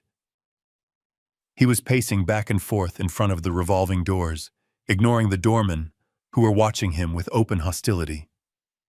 His parents, Preston and Victoria, were sitting on a bench nearby, clutching their Louis Vuitton bags, looking like two statues of despair that had been toppled by vandals. They weren't speaking. They weren't even looking at each other. They were just waiting for the end of the world. But Caden was still fighting. He was checking his watch every 30 seconds. He was smoothing his hair down with spit. He was practicing his smile in the reflection of the hotel windows, a rictus of confidence that looked more like a grimace of pain. He muttered to himself, rehearsing the lie. "Minor technical difficulty, Senator. We are moving the reception to a private club. Follow me." And then it happened. The traffic on Fifth Avenue seemed to part like the Red Sea. A hush fell over the crowd of tourists. Turning the corner onto the hotel drive was a convoy of vehicles that screamed power. It wasn't just one limousine. It was a fleet. 3 blacked-out Cadillac Escalades with government plates led the way, followed by a silver Bentley and a vintage Rolls-Royce Phantom. It was a motorcade fit for a head of state or a titan of industry. Caden stopped pacing. He stared at the cars, his eyes widening until they were white saucers in his flushed face. He let out a breath, a sound that was half sob and half laugh. "They came," he whispered. "They actually came." He straightened his spine. He buttoned his jacket, attempting to hide the sweat stains on his shirt. He turned to his parents, who hadn't moved. "Get up," Caden hissed, kicking his father's shoe. "Get up right now. It is the senator. It is the investors. Do you see that? They didn't cancel. They know who I am. They know the Worth name means something. Stand up and look rich, for God's sake." Preston Worth looked up, his eyes hollow, but he stood. He was a man trained to perform, and he fell into line out of habit. Victoria stood too, dabbing her eyes with a handkerchief and putting on a pair of oversized sunglasses to hide the ruin of her makeup. The convoy rolled to a stop directly in front of the hotel entrance. The black SUVs idled their engines, creating a low rumble that vibrated in the soles of Caden's shoes. The tint on the windows was so dark you couldn't see inside, but Caden didn't need to see. He knew who was in there. He knew that behind that glass lay his salvation. He knew that if he could just shake the senator's hand, if he could just get Arthur Galloway to laugh at a joke, the nightmare of the morning would dissolve. He could borrow money. He could get a bridge loan. He could leverage the connection. He ran forward. He didn't walk. He didn't saunter.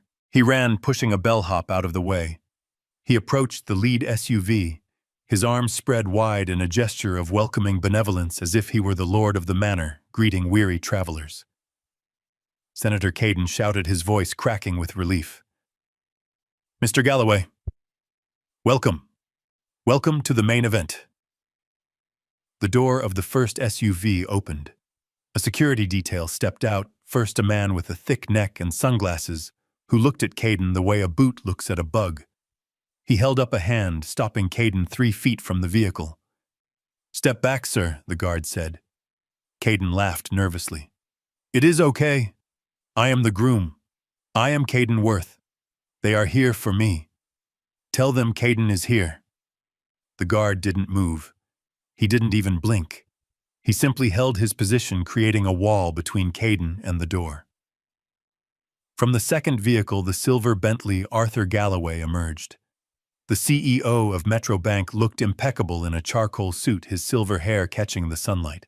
He stepped onto the curb and adjusted his cufflinks. He didn't look at the hotel.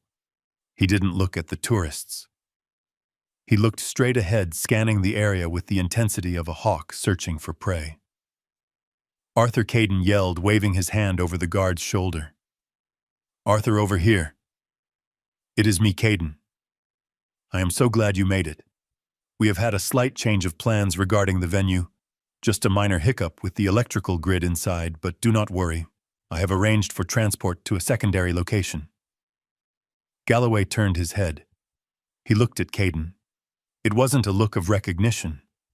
It was a look of mild annoyance, as if a fly were buzzing near his ear. He didn't smile. He didn't wave. He simply turned back to the open door of his car and spoke to someone inside. "Is he here yet?" Galloway asked. Caden froze. "He is here yet." Who was he talking about? Caden was right there. Caden was the star. Caden was the brand. From the third car, the vintage Rolls-Royce Senator Miller stepped out. He was holding a bottle of scotch in one hand and a cigar in the other. He looked like he was ready for a party, but not a wedding. He looked like he was ready for a backroom deal. Senator Caden screamed, desperate now, fighting against the invisible barrier of indifference that separated them. "Senator Miller, please. It is Caden Worth. We met at the fundraiser. This Pendergast Foundation invited you. I am the beneficiary." Senator Miller looked at Caden. He took a drag from his cigar and blew the smoke into the humid air. "I know who you are, son," the senator said, his voice carrying over the noise of the street. "You are the boy who thinks he can spend other people's money without saying thank you." Caden recoiled as if slapped. What? No senator, there has been a misunderstanding. The foundation made a clerical error. The funds are secure. I just need a moment of your time to explain the synergy we can create. I am not here for synergy, the senator said, turning his back on Caden. And I am certainly not here for you. I am here for the barbecue. Barbecue, Caden whispered. What barbecue? Suddenly the sound of a heavy engine drowned out the city noise. It wasn't the purr of a luxury sedan. It was a roar, a chugging mechanical belch that sounded like a tractor-trailer dying. Caden turned his head. The VIPs turned their heads. Even the tourists stopped taking pictures to look. Turning the corner onto the hotel drive, coming up behind the line of pristine limousines, was a truck. It was a 1998 Ford F-150. The paint was faded to a dull matte green. The bumper was held on with baling wire. The exhaust pipe was spitting black smoke. The bed of the truck was filled with bags of charcoal and a large metal cooler secured with bungee cords. It was the ugliest thing Caden had ever seen. And it was driving straight toward the most powerful men in New York. Caden let out a high-pitched laugh of disbelief. "Oh my God," he said. "Security, get that thing out of here. It is the mechanic. It is my father-in-law. He is trying to ruin everything." He looked at the security guard, expecting him to draw a weapon, expecting him to intercept the junk heap. But the guard did nothing. The guard stepped back. The truck rolled to a stop right next to the senator's Rolls-Royce. The contrast was violent. It was a collision of worlds. The engine cut out with a final shuddering wheeze. The driver's side door creaked open. Gus Pendergast stepped out. Caden waited for the humiliation. He waited for the senator to laugh. He waited for Galloway to call the police. He waited for the world to see the grease-stained embarrassment that had plagued his life for 6 months. But Gus wasn't wearing his Carhartt jacket. He wasn't wearing his work boots. Gus Pendergast was wearing a suit. And it wasn't just any suit. It was a bespoke Italian-cut navy blue wool that fit his broad shoulders like armor. He wore a crisp white shirt with a collar that looked sharp enough to cut glass. On his feet were polished leather Oxfords that shone like mirrors. He didn't look like a mechanic. He looked like a king who had just returned from a war he won. He adjusted his cuffs and walked around the front of the truck. He didn't look at Caden. He didn't look at the hotel manager who was peering out from the glass doors. He walked straight up to Senator Miller. "John," Gus said, extending a hand. "Sorry I am late. Had to pick up the ice." The senator grinned a genuine wide smile. "Gus, you old son of a gun. You clean up nice. Is the brisket in the back?" "It is marinating," Gus said. Arthur Galloway stepped forward, bypassing Caden entirely to shake Gus's hand. "Gus, good to see you. I saw the latest quarterly reports for the tunnel project. Impressive numbers. We need to talk about the interest rates on the new bonds." "We will talk after the beer," Arthur Gus said, clapping the banker on the shoulder. Caden stood there, his mouth hanging open. His brain short-circuiting. He looked from the truck to the suit to the senator, shaking the mechanic's hand. The pieces of the puzzle were floating in front of him, but he couldn't make them fit. Gus Caden stammered, stepping forward, his voice trembling. "Gus, what are you doing? Why are you wearing that? Why do you know the senator?" Gus turned slowly. He looked at Caden. He didn't look at him with anger. He looked at him with the mild curiosity one might have for a bug that had just splattered against a windshield. "Hello, Caden," Gus said. "I see you are still here. I thought security would have removed the trash by now." "Trash," Caden whispered. "I am the groom. These people are here for me." Gus laughed. It was a dry sound like gravel crunching. "They were never here for you, Caden. They were here for the foundation. And since I am the foundation, they are here for me." The world tilted on its axis. Caden grabbed the side of the truck to steady himself. You, Caden gasped. You are the silent angel. I am the loud mechanic, Gus corrected him. And you are uninvited. Now if you will excuse me, I have a party to host, and unlike yours, mine is paid for. Gus turned back to the senator. Shall we, gentlemen? My garage is this way. He opened the passenger door of his truck. The senator didn't hesitate. The man who flew in private jets climbed into the cab of the rusted Ford, moving a stack of newspapers off the seat. Shotgun, the senator yelled. Gus got back in the driver's seat. He turned the key. The engine roared back to life, drowning out Caden's small, pathetic whimper. The truck pulled away, the limousines falling into formation behind it like a royal procession following a tank. Caden Worth stood alone on the curb. The exhaust fumes swirled around him. He watched them go. He watched the money, the power, and the future drive away in a truck he had called an eyesore. And for the first time in his life, he realized he wasn't an important person. He was just a bystander at his own funeral. The heavy doors of the Cadillac Escalades thudded open in unison, a sound that echoed like a gavel striking a judge's bench. The air in front of the plaza was thick with humidity and the smell of exhaust, but for a moment everything seemed to freeze.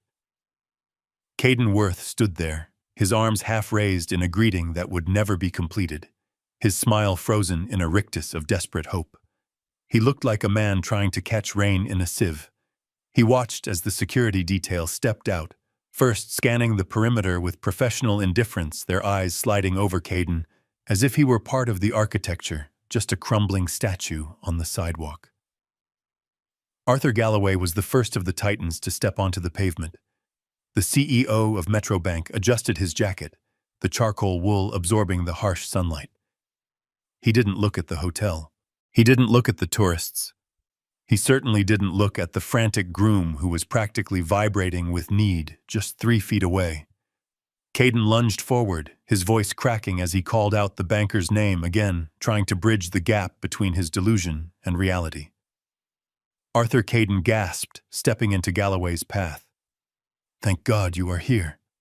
The hotel management has been incompetent. We have a situation with the wiring, but I have arranged a private car to take us to. Galloway didn't stop. He didn't break stride. He simply shifted his weight, maneuvering around Caden with the effortless grace of a man who has spent 40 years navigating shark-infested boardrooms. He didn't make eye contact. He didn't acknowledge the voice. He treated Caden Worth exactly as one would treat a traffic cone on a busy street, an inanimate obstacle to be bypassed on the way to a destination. The breeze from Galloway's movement ruffled Caden's unbuttoned shirt, a physical manifestation of the snub. Behind Galloway, Senator Miller emerged from the Rolls-Royce. The senator was a large man, with a presence that took up space, a gravitational pull that drew eyes to him.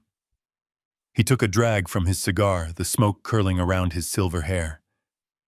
Caden, seeing his second chance evaporating, turned his desperation on the politician. Senator Caden pleaded, reaching out to touch the senator's sleeve. Please, you have to listen. The foundation sent you right. I am the beneficiary. I am the one you came to see. Senator Miller stopped for a fraction of a second. He looked down at the hand hovering near his arm. He looked at the dirt under Caden's fingernails, the sweat on his brow, the panic in his eyes. He didn't speak to Caden. He spoke to the air above Caden's head. Move, the senator said. It wasn't a shout. It was a command, low and rumbling like thunder. Caden flinched, stepping back as if he had been burned. The senator walked past him, trailing the scent of expensive tobacco and old leather. He joined Galloway, and together the two most powerful men in New York City walked away from the golden doors of the plaza. They walked away from the luxury cars. They walked toward the rusted green truck that was leaking oil onto the pristine driveway. I stood there leaning against the fender of my Ford. I had crossed my arms over my chest, the fabric of my Italian suit stretching comfortably across my shoulders. I watched them come. I saw the way they walked toward me, not with the hesitation of men approaching a stranger, but with the familiarity of soldiers approaching their general. Arthur Galloway reached me first. He stopped and looked me up and down, his eyes crinkling at the corners. He looked at the bespoke suit, the way the trousers broke perfectly over my polished Oxfords, the silk tie that I had knotted with precision in the mirror of my office only an hour ago. Then he looked at the truck. He looked at the dent in the door and the bungee cords holding the cooler in the back. He laughed, a genuine sound of delight. Gus Galloway said, extending his hand, "You are a study in contrasts, my friend. I don't think I have ever seen you in a suit that wasn't covered in drywall dust. It suits you." "It is a wedding day, Arthur," I said, shaking his hand firmly. "A father has to look the part even if he isn't invited." Senator Miller stepped up next, clapping a heavy hand on my shoulder. His grip was strong, the handshake of a man who chopped his own wood on the weekends. "Mr. Pendergast," the senator said, his voice booming, "I have to thank you. Truly. When I got your call last night, I was halfway through a bottle of aspirin, trying to mentally prepare myself for 5 hours of small talk with that peacock you call a son-in-law. Canceling this gaudy affair was the greatest act of public service since I voted for the infrastructure bill." I smiled. "I am glad I could be of service, John. I figured you would prefer a cold beer and a quiet afternoon to a 7-course meal you can't pronounce." "You figured right," the senator said, taking another drag of his cigar. "And besides, we have business to discuss. Serious business. The committee just moved the vote on the Hudson expansion. $2 billion in bridge and tunnel contracts, Gus. And I want Pendergast Infrastructure to lead the bid. I don't trust anyone else with the bedrock of this city. We can go over the zoning maps in your garage. $2 billion. The words hung in the humid air, heavy and absolute. 10 yards away, Caden Worth stood frozen. He had heard. He had to have heard. The wind carried the senator's voice straight to him. $2 billion. 4,000 times the cost of the wedding he couldn't pay for. Caden's face was a mask of slack-jawed horror. His brain was trying to process the impossible geometry of the situation. The mechanic. The old man who fixed trucks. The man he had banished to table 19. This man was discussing billion-dollar government contracts with a United States senator while leaning against a heap of scrap metal. Caden took a stumbling step forward. He looked like a man walking through a minefield. "No," Caden whispered, his voice thin and reedy. "No. That is not possible. He is nobody. He fixes carburetors." He pointed a shaking finger at me. "Senator, you are making a mistake. That is Gus. He is the help. He isn't a CEO. He is a blue-collar grunt. He doesn't have $2 billion. He probably doesn't have $200. Galloway turned slowly. He looked at Caden with the cold, analytical eyes of a banker assessing a bad loan. "Young man," Galloway said, his voice cutting like a razor, "do you know who built the foundation of the building you are currently standing in front of? Do you know who laid the fiber optic cables that allowed you to send your little email invitations? Do you know who reinforces the tunnels you take to get to your overpriced brunch spots?" Caden blinked, mute. "Augustus Pendergast built this city," Galloway said. "He doesn't just have money. He has equity in the pavement you are walking on. He is the chairman of the board. And you are just a noise complaint waiting to happen." Caden reeled back, clutching his chest as if he were having a heart attack. The reality was too big. It was too heavy. It crushed his small, fragile ego into dust. I looked past Caden toward the hotel entrance. Lila was standing at the top of the stairs. She had come down from the suite drawn by the commotion. She was still wearing her white dress, but it looked gray in the harsh light of day. She was clutching her phone in one hand and the railing in the other. She was looking at me. Our eyes met. For 28 years, she had looked at me with love, then with pity, then with shame. She had looked at my hands and seen dirt. She had looked at my clothes and seen failure. But now for the first time she saw me. She saw the suit. She saw the senator deferring to me. She saw the banker respecting me. And she saw the truck. She realized in that moment that the truck wasn't a sign of poverty. It was a choice. It was a symbol of a man who didn't need to prove anything to anyone. A man who was so comfortable in his power that he could drive a wreck to a palace and still be the king. I saw the realization wash over her face. I saw her knees buckle slightly. She looked at Caden, the man she had chosen, the man she had defended, the man she had allowed to humiliate me. She saw him for what he was, a small, frightened boy in a rented suit screaming at the sky. And then she looked back at me. Her mouth formed the word, Dad. It was a silent plea. A beg. She wanted me to fix it. She wanted me to wave my hand and make the nightmare stop. She wanted to come down those stairs and get in the truck and go home to the safety of the cabin. But I didn't wave. I didn't smile. I looked at her with the same calm detachment I used when I inspected a cracked foundation. I had loved her enough to let her go, and now I loved her enough to let her fall. She needed to hit the bottom. She needed to feel, the impact. Only then could she rebuild. I turned my back on her. I turned back to the men who respected me. John Arthur, I said, gesturing to the open cab of the truck. The cooler is in the back. The brisket is on the smoker. Let's get out of here. The air quality in this part of town is getting a little toxic. Senator Miller laughed and climbed into the passenger seat, shouting shotgun like a teenager. Galloway climbed into the back, squeezing in next to the cooler. I walked around to the driver's side. Before I got in, Caden lunged. He ran toward me, grabbing the door handle, his eyes wild. "Gus, wait!" Caden screamed.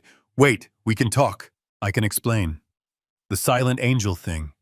It was just a marketing strategy. I was protecting your privacy. I did it for you, Gus. We are partners, right?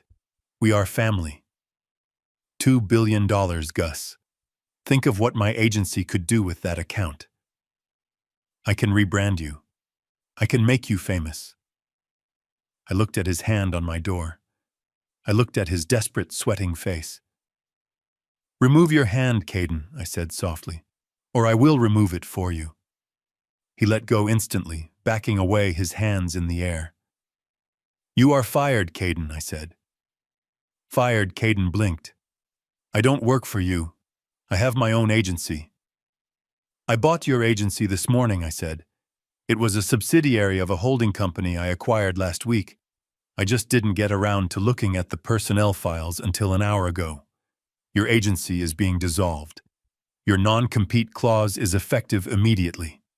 You are unemployed, Caden, and you owe the plaza $50,000 in cancellation fees." I climbed into the truck and slammed the door. The sound was final, like a coffin lid closing. I turned the key. The engine roared, a beautiful, ugly sound that drowned out his screams. I shifted into gear and pulled away, leaving Caden Worth standing in the exhaust fumes, leaving my daughter crying on the steps, leaving the world of important people behind in the dust. I had a barbecue to get to, and for the first time in 6 months, I was actually hungry. The brisket was smoking on the grill, and the smell of hickory and roasting meat filled the air around my garage. Senator Miller was sitting on a stack of tires, holding a cold beer in one hand and laughing at a story Arthur Galloway was telling about the Federal Reserve. The atmosphere was light. It was the kind of honest, easy camaraderie that you cannot buy with a black-tie dinner. I was flipping the meat when I heard the crunch of gravel. I did not have to look up to know who it was. The vultures always circle back to the carcass, hoping there is still a scrap of meat left on the bone. I wiped my hands on a rag and walked to the chain-link fence. A yellow taxi had pulled up to the gate. It looked small and sad against the backdrop of my heavy machinery. The back door opened and Lila stepped out. She was still wearing her wedding dress, but the hem was gray with street dust and the bodice was stained with tears. Caden climbed out the other side. He had lost his jacket. He looked like a man who had been mugged by reality. They walked toward the gate, but they did not open it. They stood there, gripping the wire mesh like prisoners looking out at freedom. I walked over to him. I did not open the gate. I stood on my side on the property I owned on the concrete I poured, and I looked at them. I did not feel anger anymore. I just felt a deep, hollow fatigue. Daddy Lila whispered, her voice cracking. "Please let us in. We have nowhere to go." Caden's parents left. They took the luggage. "We don't have our apartment. We don't have a car. Please, Daddy. I am your daughter." I looked at her. I saw the little girl who used to scrape her knees running in this very yard. But I also saw the woman who had sat in silence while her fiancé called me trash. I saw the woman who had chosen a seating chart over her own flesh and blood. "I cannot let you in, Lila," I said, my voice soft but unyielding. "This is a private event, for important people only, and I am afraid you do not make the list." "Dad, stop!" Caden pleaded, pushing up against the fence beside her. "I get it, okay? You made your point.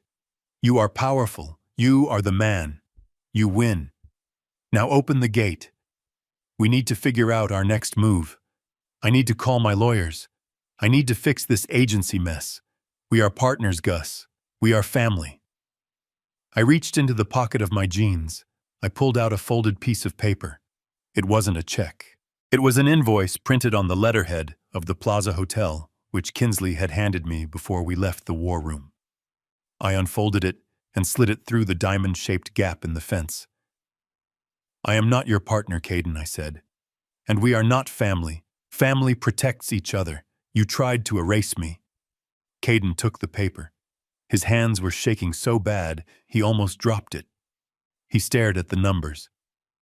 $50,000, he choked out. "What is this?" "Cancellation fees," I said.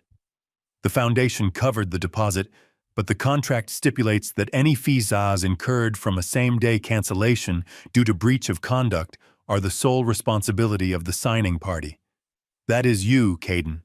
You signed the venue agreement. You owe the plaza $50,000, and I suggest you pay it. They have very aggressive lawyers." Caden crumpled the paper, his face turning purple. "I don't have $50,000. You know I don't. You took everything." "I took back what was mine," I corrected him. "You have your talent, don't you? You have your brand. You have your charisma.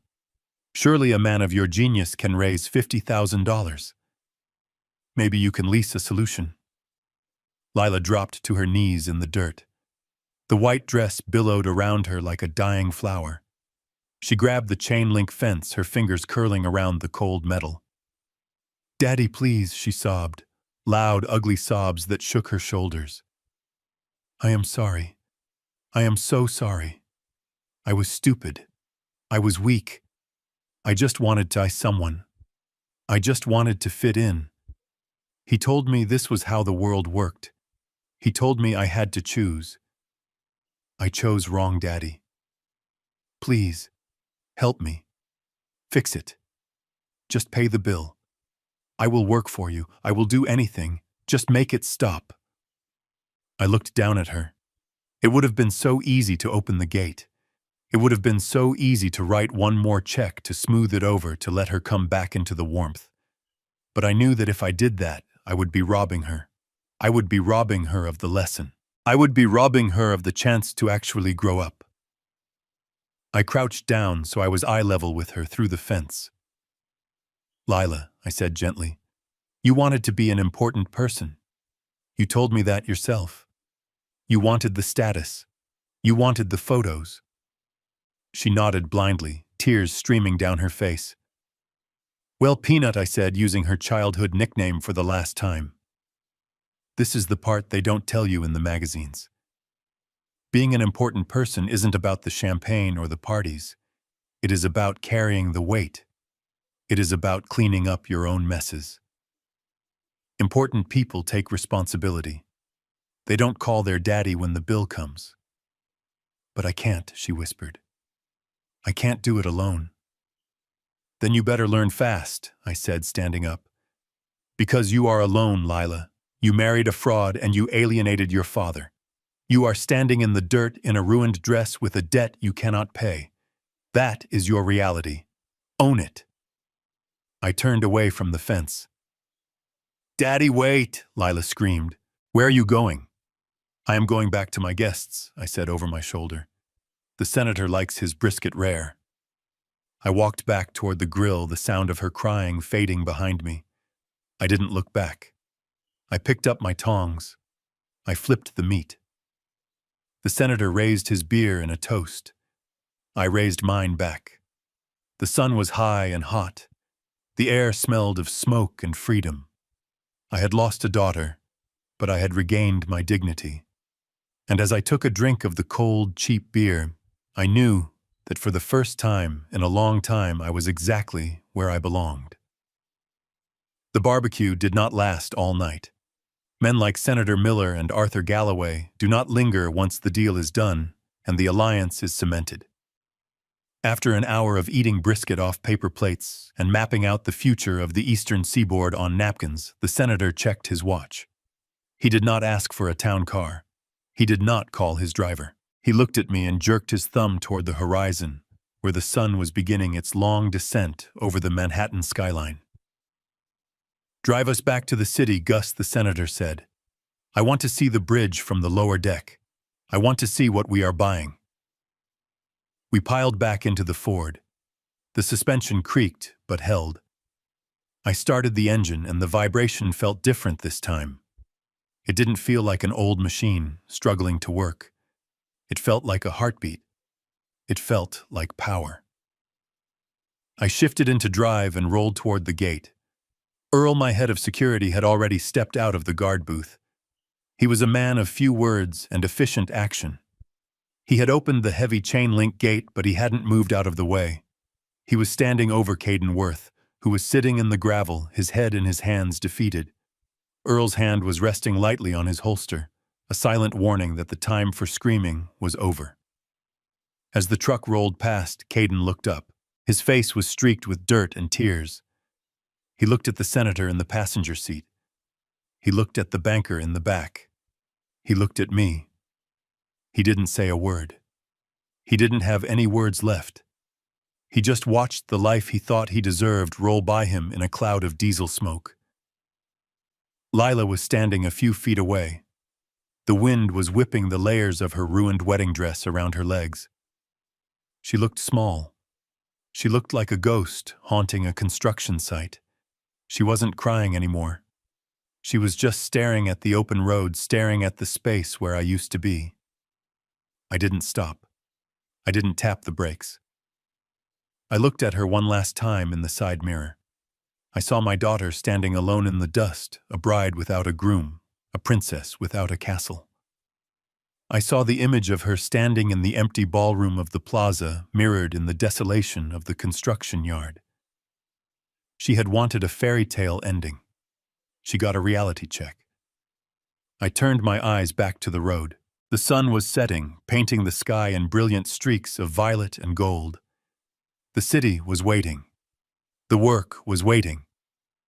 You know, Gus, the senator said, leaning his arm out the open window, his voice fighting the wind. You really should upgrade this truck. I smiled. It was a genuine smile, a smile that reached my eyes and settled in my chest. It was the smile of a man who had cut the anchor and was finally drifting into the current. I think I will keep it, John, I said, gripping the wheel. It reminds me of where I came from. And it reminds me that you can't judge an engine by the rust on the hood. We hit the highway, driving straight into the light. The beer was cold. The deal was done. And I was finally free. I learned a long time ago that you can lease a Bentley, but you cannot finance character. Caden and my daughter spent their lives chasing the appearance of wealth, forgetting that true power is often quiet. It builds foundations while others just decorate the penthouse.